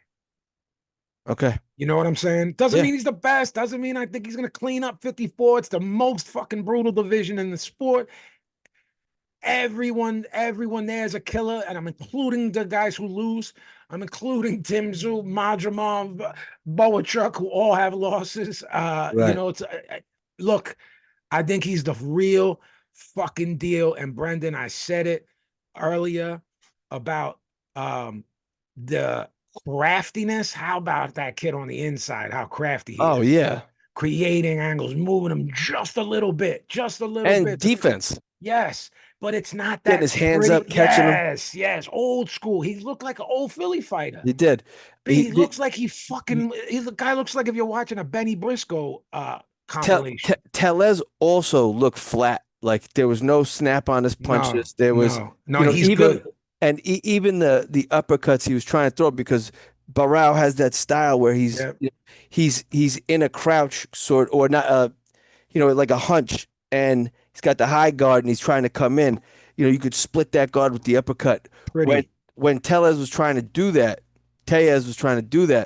he just didn't have any oomph on it. No, I think He's trying to those body push, shots, Brendo, wore took him a out. lot out of him because And I think the pace. though he couldn't keep up that early pace where he uses that, like I said right earlier, he Yeah. uses that foot feint as a jab. So Yeah. now you have that. Then he does all the things we love. And if a guy is going to be pedal to the metal on the front foot the whole time, the foot feint ain't going to do shit because the guy is not even going to see it. Right. He's not going to see, and he's just in your chest. Bang, bang, bang, bang, bang, bang, bang. Brandon, we might have a new example of, nothing matters as far as styles. They said it on the broadcast. I don't even heard that. They said, no. They said something like, "This is not the old. No one fights a style anymore." Well, we fucking brought that shit up first. I don't care who says For real. otherwise. We've been saying it for years. Oh, we get ripped off. There is no white fighters, black fighters. Oh, he's from the hood. He's from the projects. He's from the cornfields and blah, blah, blah. That's dead. I'm telling you this right now. Barao fights like an old Philly fighter. The guys who had fucking 10 losses but would beat you. The guys who had 15 losses but would fucking give the real real bad man, the real lineal champion fucking hell. Stiff. This guy, Puff. I don't know how puff. Where is he from, Brendo? He's from Germany, right? Born in Germany. Ethnically, his English is great. I'm not going to use the word perfect, but I don't know. I don't know great. what land his parents or grandparents. I don't know where his grandparents are from. He fights out of Germany. I love this kid as a human being. He started crying, which makes me, my own. Then I get, and this is for an interim belt, bro. He's going to get a real fight now. Like, no two ways about it. People are not going to want to fight him either because there's no money in Abbas Barao. So now he's going to be chasing these maniacs around at 54. This guy, guys, if you didn't see this, and a lot of you probably didn't, watch Abbas Barao. Abassbaraou. This kid fights like an old Philly fighter. When you hear Brendan and I talk about it, a lot of Floyd, James Toney, a lot of that style that made its way to the Midwest, specifically Detroit, Grand Rapids, a lot of that is Philly stuff.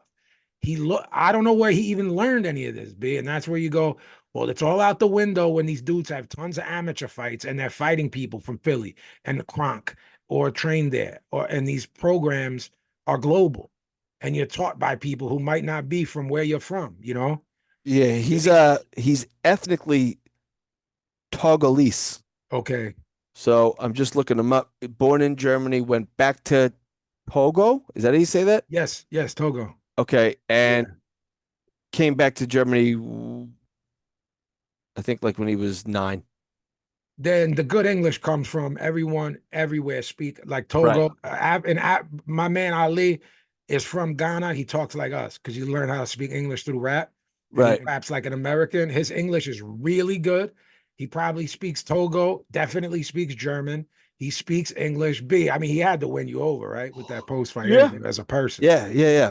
So he has a Euro belt. Now he's got a WBA interim belt at 54. I don't know who left that there. Is that the Bud belt? Is that the belt Bud had that he fought Madrimon for? I Yeah. don't know what that. Okay, so look. So who has the real one now? Who is he going to fight next? I don't know. It's everybody in this division is a goon, and the belts are everywhere. He would beat the dog shit. For some reason, they did some sort of face off with Xander Zayas.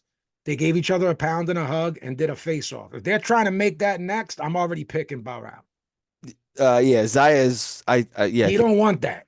No. He don't want that. I'm telling you right now, he can't handle this guy. Too He much can't pressure. handle this guy.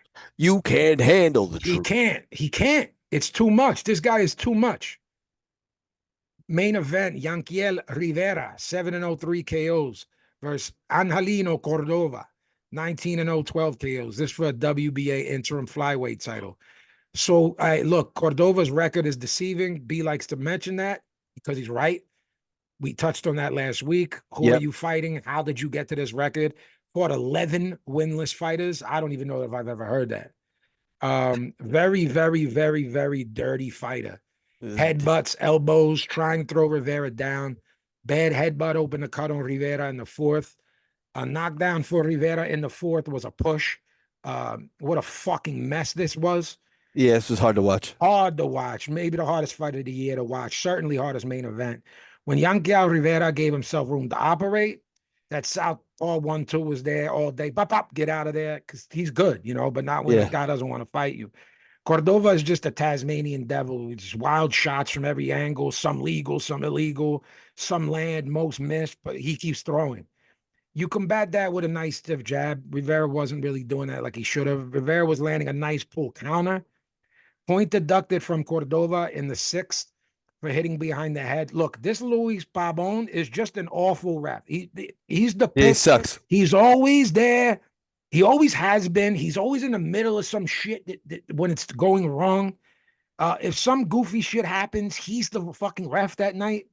He sucks. Another headbutt from Cordova busted Rivera's nose in the eighth. Then Luis Pabon calls time. He goes to Cordova's corner. He barks on Ismael Salas in Spanish and threatens to have him kicked out of the venue. So what he was saying, I couldn't hear. To make you go, yo, I'm going to pack you up if you keep going. Then he calls time in, this Luis Pabon. So what a horror movie. Again, when he created some space, pop, pop, beautiful 1-2. Yeah. I had a 117-109 for Yanquiel Rivera in a shit show of a fight. Judges had it 115-111 Cordova. That's Robert Oil. And 113-113 twice. Majority draw. All three of those judges pack them up. Alex Levin or Levine, don't know how to pronounce it, and James Ged O'Connor were the other two judges. Robert Oil, Alex Levine, and James Ged O'Connor all watched an awful fight, but a very one-sided one. Yep. Two had it a draw, and one had it for Cordova, who got beat up when there were punches land.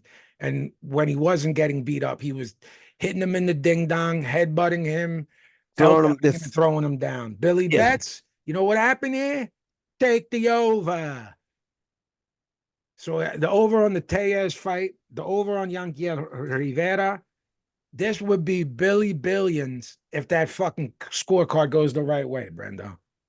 And this is why people that gamble, and we joke about, I want to be clear that we joke about Billy a lot, but he's not a degenerate. He is a degenerate. I don't think he's a degenerate gambler. I think it's all in the same Same umbrella. thing. Same Billy thing. Hundreds. Same. Billy Hundreds. So billions. A lot of people that gamble that are sick in the head will get to a point where they go, that's why I don't fucking bet this sport.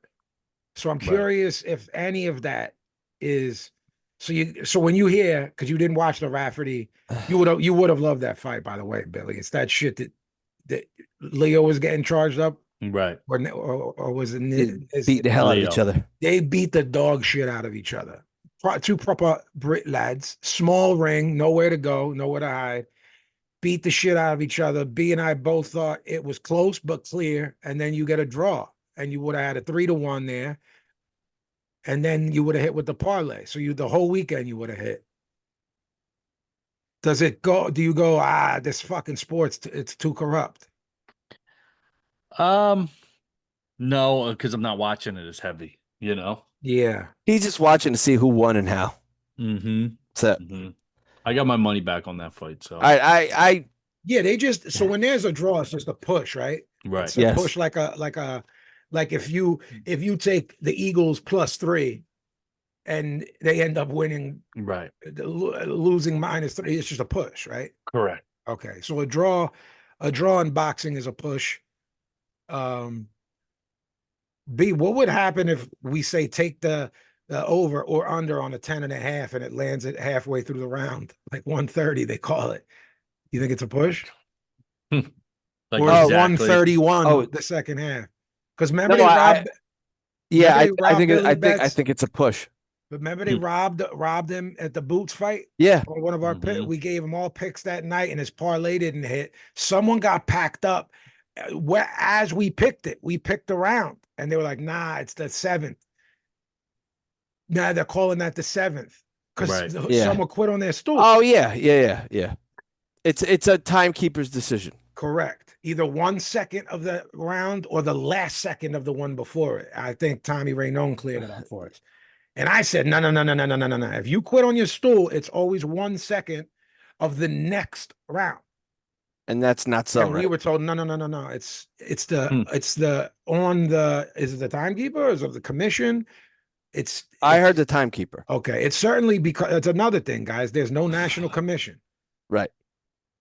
This Brendo, because this puppy is falling asleep on air. I find it to be very unprofessional.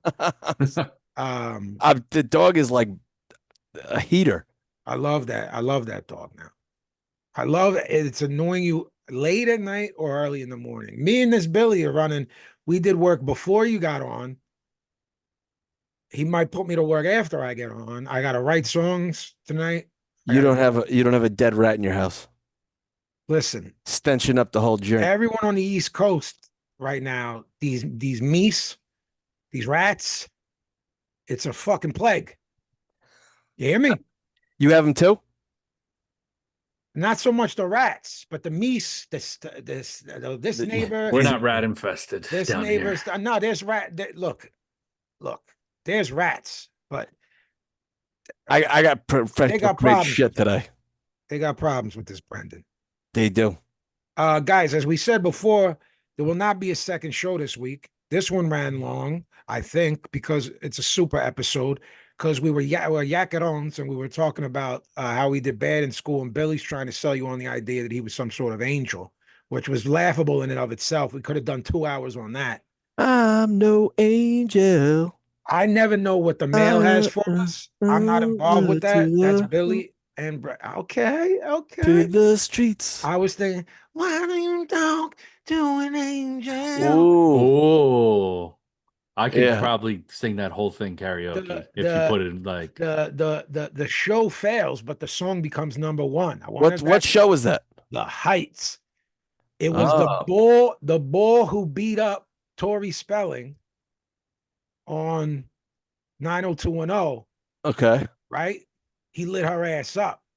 Right? He beats her, but he was a musician.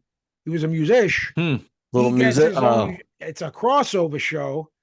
Like, remember The old Melrose Place? spinoff. Yeah, the old Aaron Spelling spinoff. Because remember, Melrose Place was a spinoff.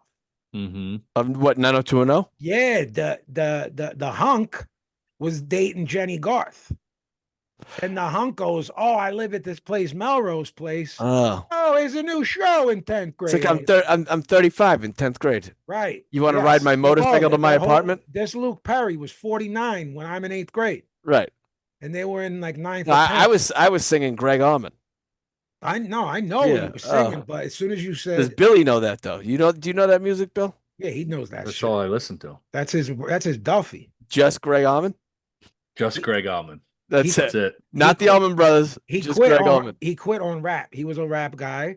He loves Cool Keith, but now he's not willing unless it's Keith. He's not listening to nothing new. Really? Semi-factual. Like statements. Ultramagnetic MCs, Cool Keith? Or No, like the Doctor Keith No, Doctor, like no, off like the off like the Black bridge, Elvis, Cool Keith. Doctor terrible- Octopus. the beats that aren't good, and Keith talking about doing sex, like those Like, records. You got like monkeypox.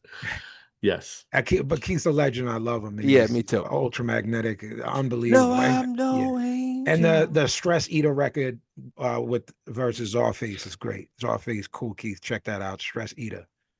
It's No, dope. but all the more weirder records that Keith did, the more Billy's in.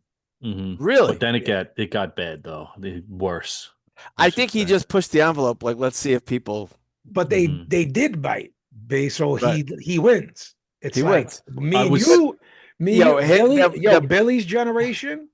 It's like, you know how now 19-year-olds are discovering Doom, where if Doom was Right. alive, he'd be in his mid-50s. Rest in peace. Yeah, rest in peace. Like, Keith has that thing going on. It's not as massive. It's a as Doom. renaissance. It's a renaissance and a career renaissance. But like, young rappers that don't want to rap about guns, drugs, and girls are like, yo, I'm gonna be weird, and like, who's the illest? Doom.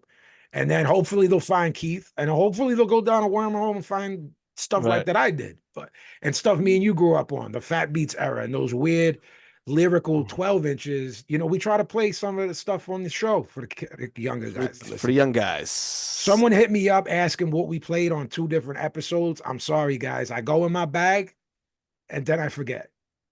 Yeah, half of what I say in here I don't remember. Yeah, of course. When Especially you this said in episode 1 about how I should go smack my mother. Why did you say that? I don't remember saying that. I don't remember saying that. Allegedly. All right. We have mail. Yeah. Sal Batista writes. What up, Sal? Well, Saul, I should say. Saul Batista. Okay. Bud's chin at 168. Hey there, fellas. One thing I haven't heard discussed on the podcast is whether Bud's chin will hold up at 168. Mean Machine's flash knockdown of Bud comes to mind when I think about this. Obviously, Mean Machine and Canelo are 2 different fighters, and Canelo doesn't throw as many punches, especially nowadays. However, this is something you think about as well as analyzing the fight. Thanks for all the eps as of late, and much love from Seattle. Yeah, man. By the way, we also didn't talk about Canelo training with Boots. With Boots, which, by the way, I think is brilliant in terms for Canelo. The guy I'm now mentioning for the 3rd or 4th time that show is connected to the ring, the guy Wade. Yeah. He did a really good, I don't want to use the word rant, a promo on how smart he thinks that is. It's brilliant it's brilliant. for Boots to get a top 10, sparring in with that guy, moving up in weight. Yeah. The guy's big, strong. And make the connection. And how it's a fucking genius he basically said, this is the best thing other than having sparring with Terrence Bud Crawford that Canelo should have done. And I don't disagree.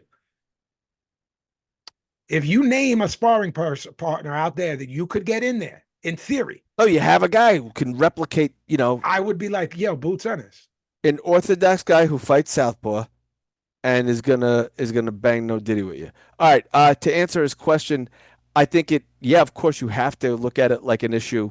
And Bud has gotten hit clean. I know people reference him getting wobbled, but in the same Yorkis we can also say Canelo, who's got an iron chin by all accounts, got wobbled by Jose Cotto when he was young. I don't put too much stock into that, but I we'll learn. I always think we'll real quick. I think we'll learn early if Bud's chin is going to hold up. I think this time against Canelo, we didn't learn early against Amir Khan. It was just out. So that's what makes this interesting. But I don't. I actually I think it'll hold up look, personally because I think he's going to win. I do put stock in things like that. And I believe that Bud is a special fighter. We've talked about how we call people, yo, that guy's a good fighter. Then we go, that guy's a great fighter. Then we go, oh, Usyk? No, all-time great. Then we Right. go, no. There's this rarefied air for special fighters. Now Usyk's both. Usyk will be an all-time great, and he's special. Bud wins, he's both too. I I believe that, look, man, the greatest lightweight to ever live, ever, and top 5 dead or alive, for me, both of those things are for me, is Roberto Duran. He was down Me a too. bunch. Oh yeah. And you do not ever think of him as chinny. Ever. You Ever. actually think of him as the opposite of that. The guy's got a granite chin. The Tommy Hearns that hit him, that Tommy Hearns would have hit a heavyweight and dropped him with that exact shot. Facts. So do I? Bud is not chinny. Um, that should have been a knockdown against Mean Machine. I don't know if people remember that it Sure. wasn't. It wasn't ruled a knockdown. There's an No, it was interview. not. It should have been. There's an interview with Mean Machine. With friend of the show Marcos. Yo, he's like, yo, man, Bud's better than you. You know how good you think Bud is? Bud's better. Right. Everybody that fought him says that. All right. Next, ready? Are you Baby, ready? I was born ready, baby. I was born ready, baby. All right. It's from our own Uruguayzan coach, Marcos Amato. And he says, hello, gents. I hope this finds you well. In response to Vinny's question in episode 160 regarding the headache southpaws give orthodox fighters and why they are making a resurgence, I have to agree with Brendan. I think it is in the case. I don't like that. Why not? Things that. I'm sorry. I'm sorry. You threw me off my. I'm sorry. It's hard enough for me to read. You're all right. First off, you're fucking stupid, so you can't read. Second off, you're falling asleep because there's fucking wolfies up your ass. Just cuddle. There's Lucy's up your ass. Where is that dog? I know. Can you fucking show us that Lucy so we don't gotta look at that fucking puss of yours all night? Let that dog go to sleep. She was sleeping. Look at that cute little Lucy. All right. Can he put just Lucy and Billy and we hear him but see Lucy moving forward? She went right back. She went right back. This is a tired dog. The kids are having like tug of war with her. Of course. Every day. Ripping her leg off. Yeah. Put a Yankee hat and put her in front of the camera and you talk off screen so I don't gotta look at that fucking puss. That fucking miserable all the time. This is a facciabella, all right? Listen, he says, I think it is the case if they see the opportunity to train with, spar, and study orthodox boxers, where an orthodox fighter doesn't see the exposure often to opposite standing opponents.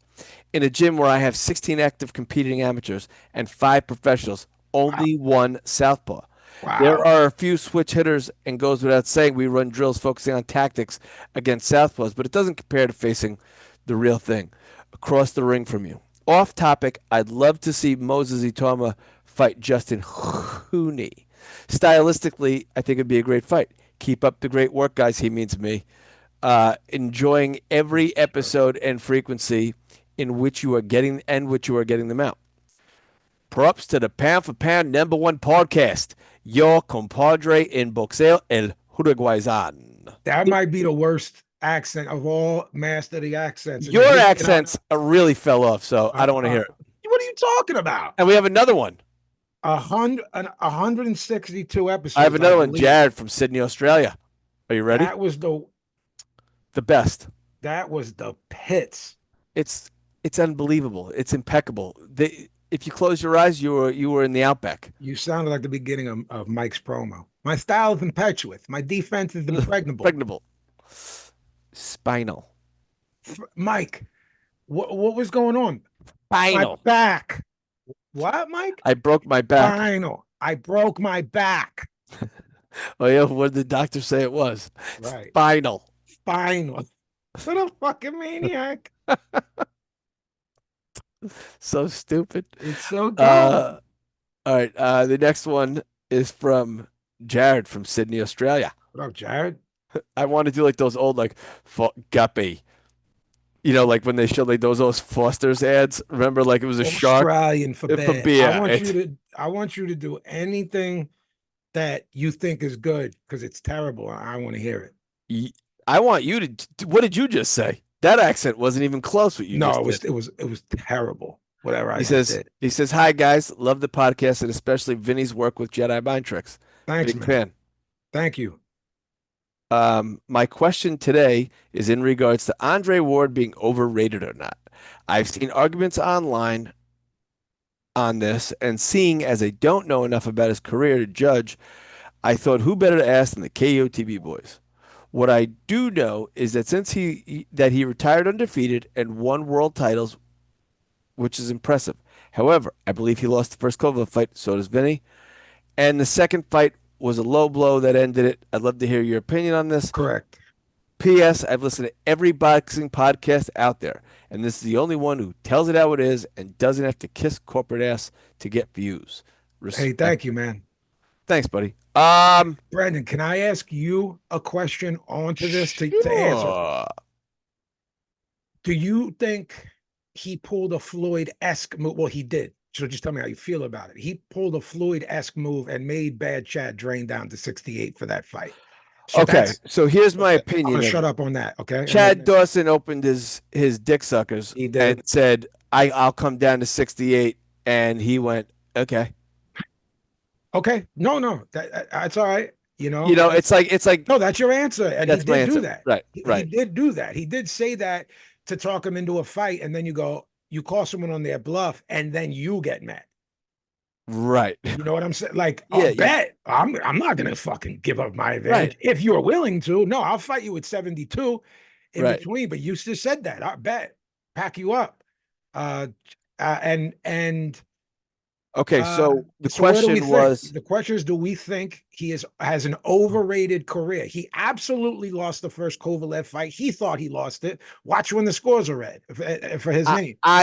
I don't know. I think he's properly rated. I mean, the fights weren't close. The Super 6 run is like fucking loony looking back. It's so good. Loony. It's loony. It was Jared? It's Jared. Jared from Jared. Jared, that's Super 6 run. Jared from Sydney, Australia. What they did is a round robin tournament at 168 years back, and everyone was a fucking gun. Oh, his round one was Kessler. Yeah, Mikkel Kessler, who was a gun. Undefeated. Oh, no, he had lost to Calzaghe, excuse me. But that's it. I'm going to read off the names. It's crazy. I think he beat up Abraham in there at some point, didn't he? Everyone, no, did he everyone but Jermaine Taylor did in that tournament. And Andre the Durrell brother. Durrell, yeah. All right, so here's his resume 2009 on. Edison Miranda, who was kind of on the back nine at that point. Still hit like a fucking mule. Yeah. Hardest puncher in the division at that time, probably, even at the tail end. Yeah, he hold on. I'm looking. I just want to see. Didn't he beat the Road Warrior, Glenn Johnson? Yeah. All right, here we go. Mikael Kessler, Alan Green, Sakio Bika, Arthur Abraham. No, he never fought Glenn Johnson. Didn't Glenn Johnson drop down to 68 and fight one of those guys? Carl Froch. Bug it, right. Carl Froch. And Carl Froch said it was like hitting an oak tree. Yeah, thank you, Brendo. I knew you'd save me. Yeah. So Alan Green, who was hitting like a fucking Who mule. was good. Yeah, Alan Green lost to Edison Miranda. Watch that fight. That's a yeah, war. it's a fun fight. It's a Yeah. fun fight. He knocked him. He knocked him. He There were stopped. Oh mental no, patients. that was a UD. I thought he stopped me. He knocked him down. Let me see when that Remember was. all those mental patients? Charles the Hatchet Brewer, Yeah. 68 from Philly. Yeah. Antoine Eccles. They were Yeah. fucking tough guys, man. Miranda was down in the eighth, and Green was knocked down twice in the 10th, and that was like the decider Yeah, for that. fun fight. Yeah. Um, Might watch that this week, considering what the fucking slop is they're throwing us this weekend. I mean, there's just nothing. Yeah. Who knocked Ward down almost out? Darnell Boone. Darnell Boone He punched fought. like a fuck. He hit like so. Then people were going, "Oh, Ward's chinny," which was very unfair. That was his seventh fight. Yeah, that was an His, unfair. his seventh fight he fought but Darnell Boone was only 6-2 at the time. Right. Winds up being 24-28, but like everybody he fought, he knocked down. Yeah, All he right, hit like a so mule. I think Ward is properly rated. Apparently Ward was in camp and or just training and came home one day and said he had a tough day at the Hmm. office. Came home and said I just don't want to do it anymore, and He did. I didn't read it in news like a couple episodes back. I wondered about it, and I knew you would poo-poo it. But anyway, he said he would come out of retirement to fight Anthony Joshua, Yeah, and he was serious about it. And yeah. He's kind of become Joshua, a douche canoe. he's a douche. He's a douche outside of the ring, except, and I'm talking for me, not Brendan. I don't think Brendan likes it. I think Dre's a good analyst. I don't think Brandon likes him as an analyst. I've never heard a good word of him as being a person. I heard he's a dickhead. Um, He's one of he, those ultra competitive perfectionist assholes. he's also said weird, racially um, motivated stuff, and his dad's white. That's like double down weird for me. Yeah, Um, I don't think he likes gay people either. I think he said he's definitely like on the Jesus Christian right thing, which he's leads to saying things isn't like he that. son of God or Yeah, whatever? it's Yeah. SOG, isn't it? Yeah, he definitely said homophobic things. I said some homophobic things in lyrics that I didn't mean to that way, and I regret saying them. Do you know what I mean? Because we would just Yeah. say that F word, but not as a homophobic slur. You know, when we were younger. You know what I mean? Yeah. Yeah. So I feel bad about that today. But Waters definitely said it about gay people. He said some things racially motivated about a white fighter this, white fighter that. One was about Golovkin. He did love Lomachenko though, but he said something about Golovkin because G was like, "I'll fly his head if you really want to Yeah. dance. I'll fly your That was head." he had all kinds of weird shit. Remember A lot of he said I'll fight Mayweather.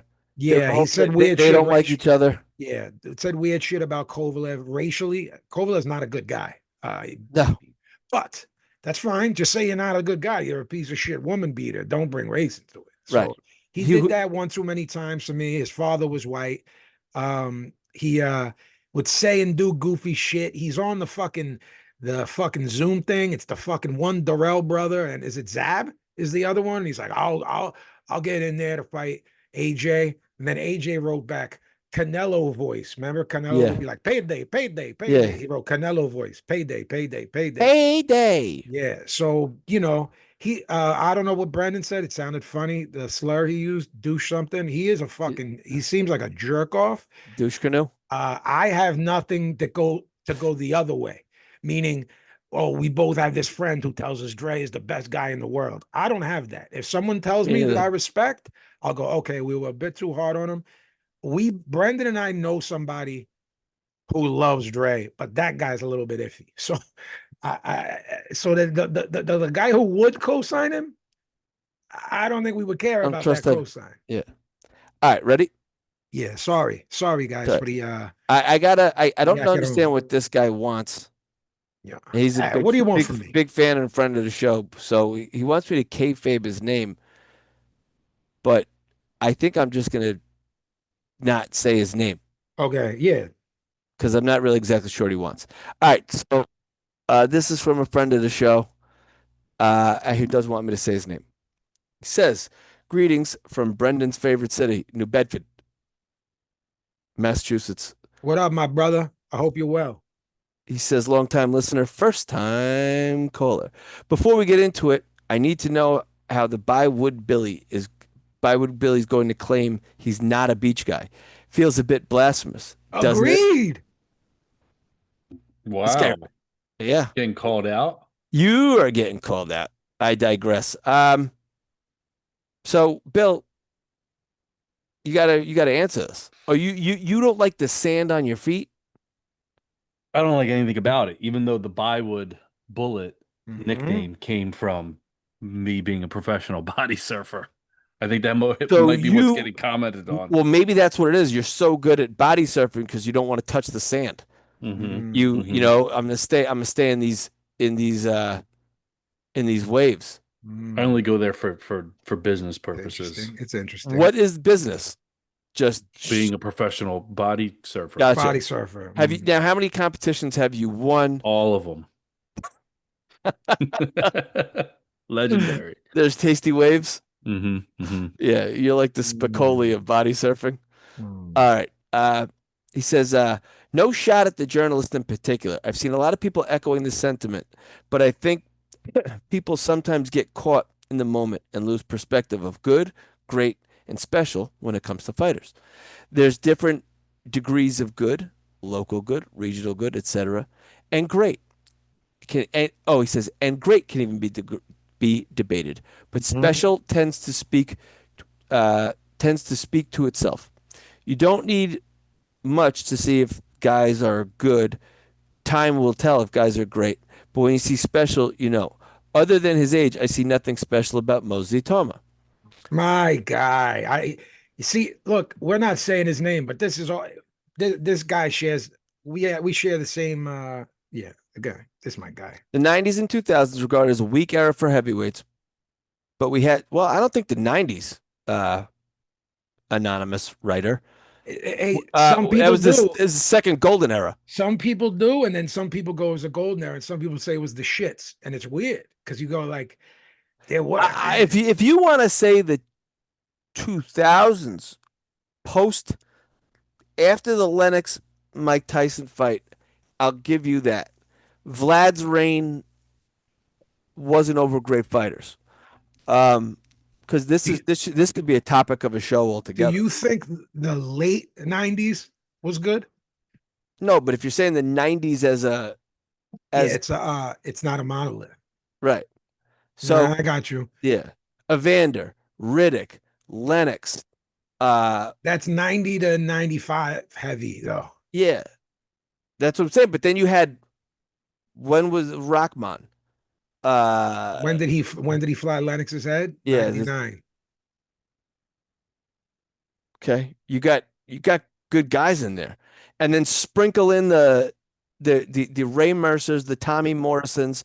You know, you had The David David Tours. Tuas, right? You had the '90s had fucking it was a great. There's a lot of name Bro, there was, Phillies. Look, Smoking Burt Cooper gave people, in the really, '90s, bro. I never saw Evander hurt until Smoking Burt hit him with that right? shot. And Moore, he hurt Moore. He lost them both. You know what I mean? Burt was All a, right. yeah, yeah. Since he didn't want to digress, or he digressed, I digress. All right. Okay. All right. He says the 2010s and 2020s is even worse than the outside top of the division. I know the world is desperate for heavyweight stars or boxing stars in general, but he's good, marketable kid. But I think they're jumping the gun. I'm I'm not going to Dominic Brazil him, but he is truly.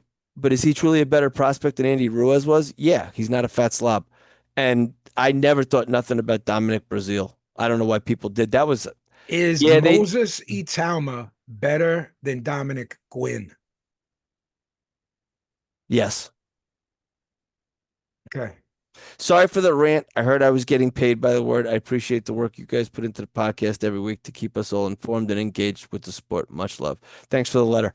Um, Thank you, my brother.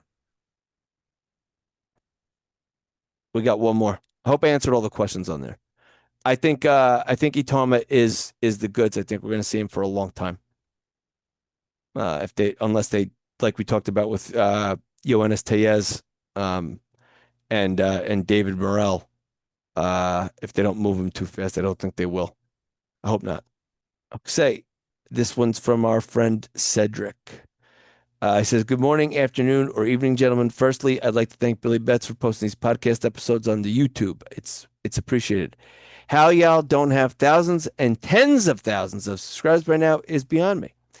What a great weekend of fights on DAZN. So many good fights to talk about in this email. I would like to give my thoughts on the Rivera Cordova fight.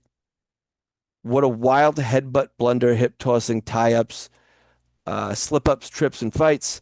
We gave our takes on it, so maybe I should.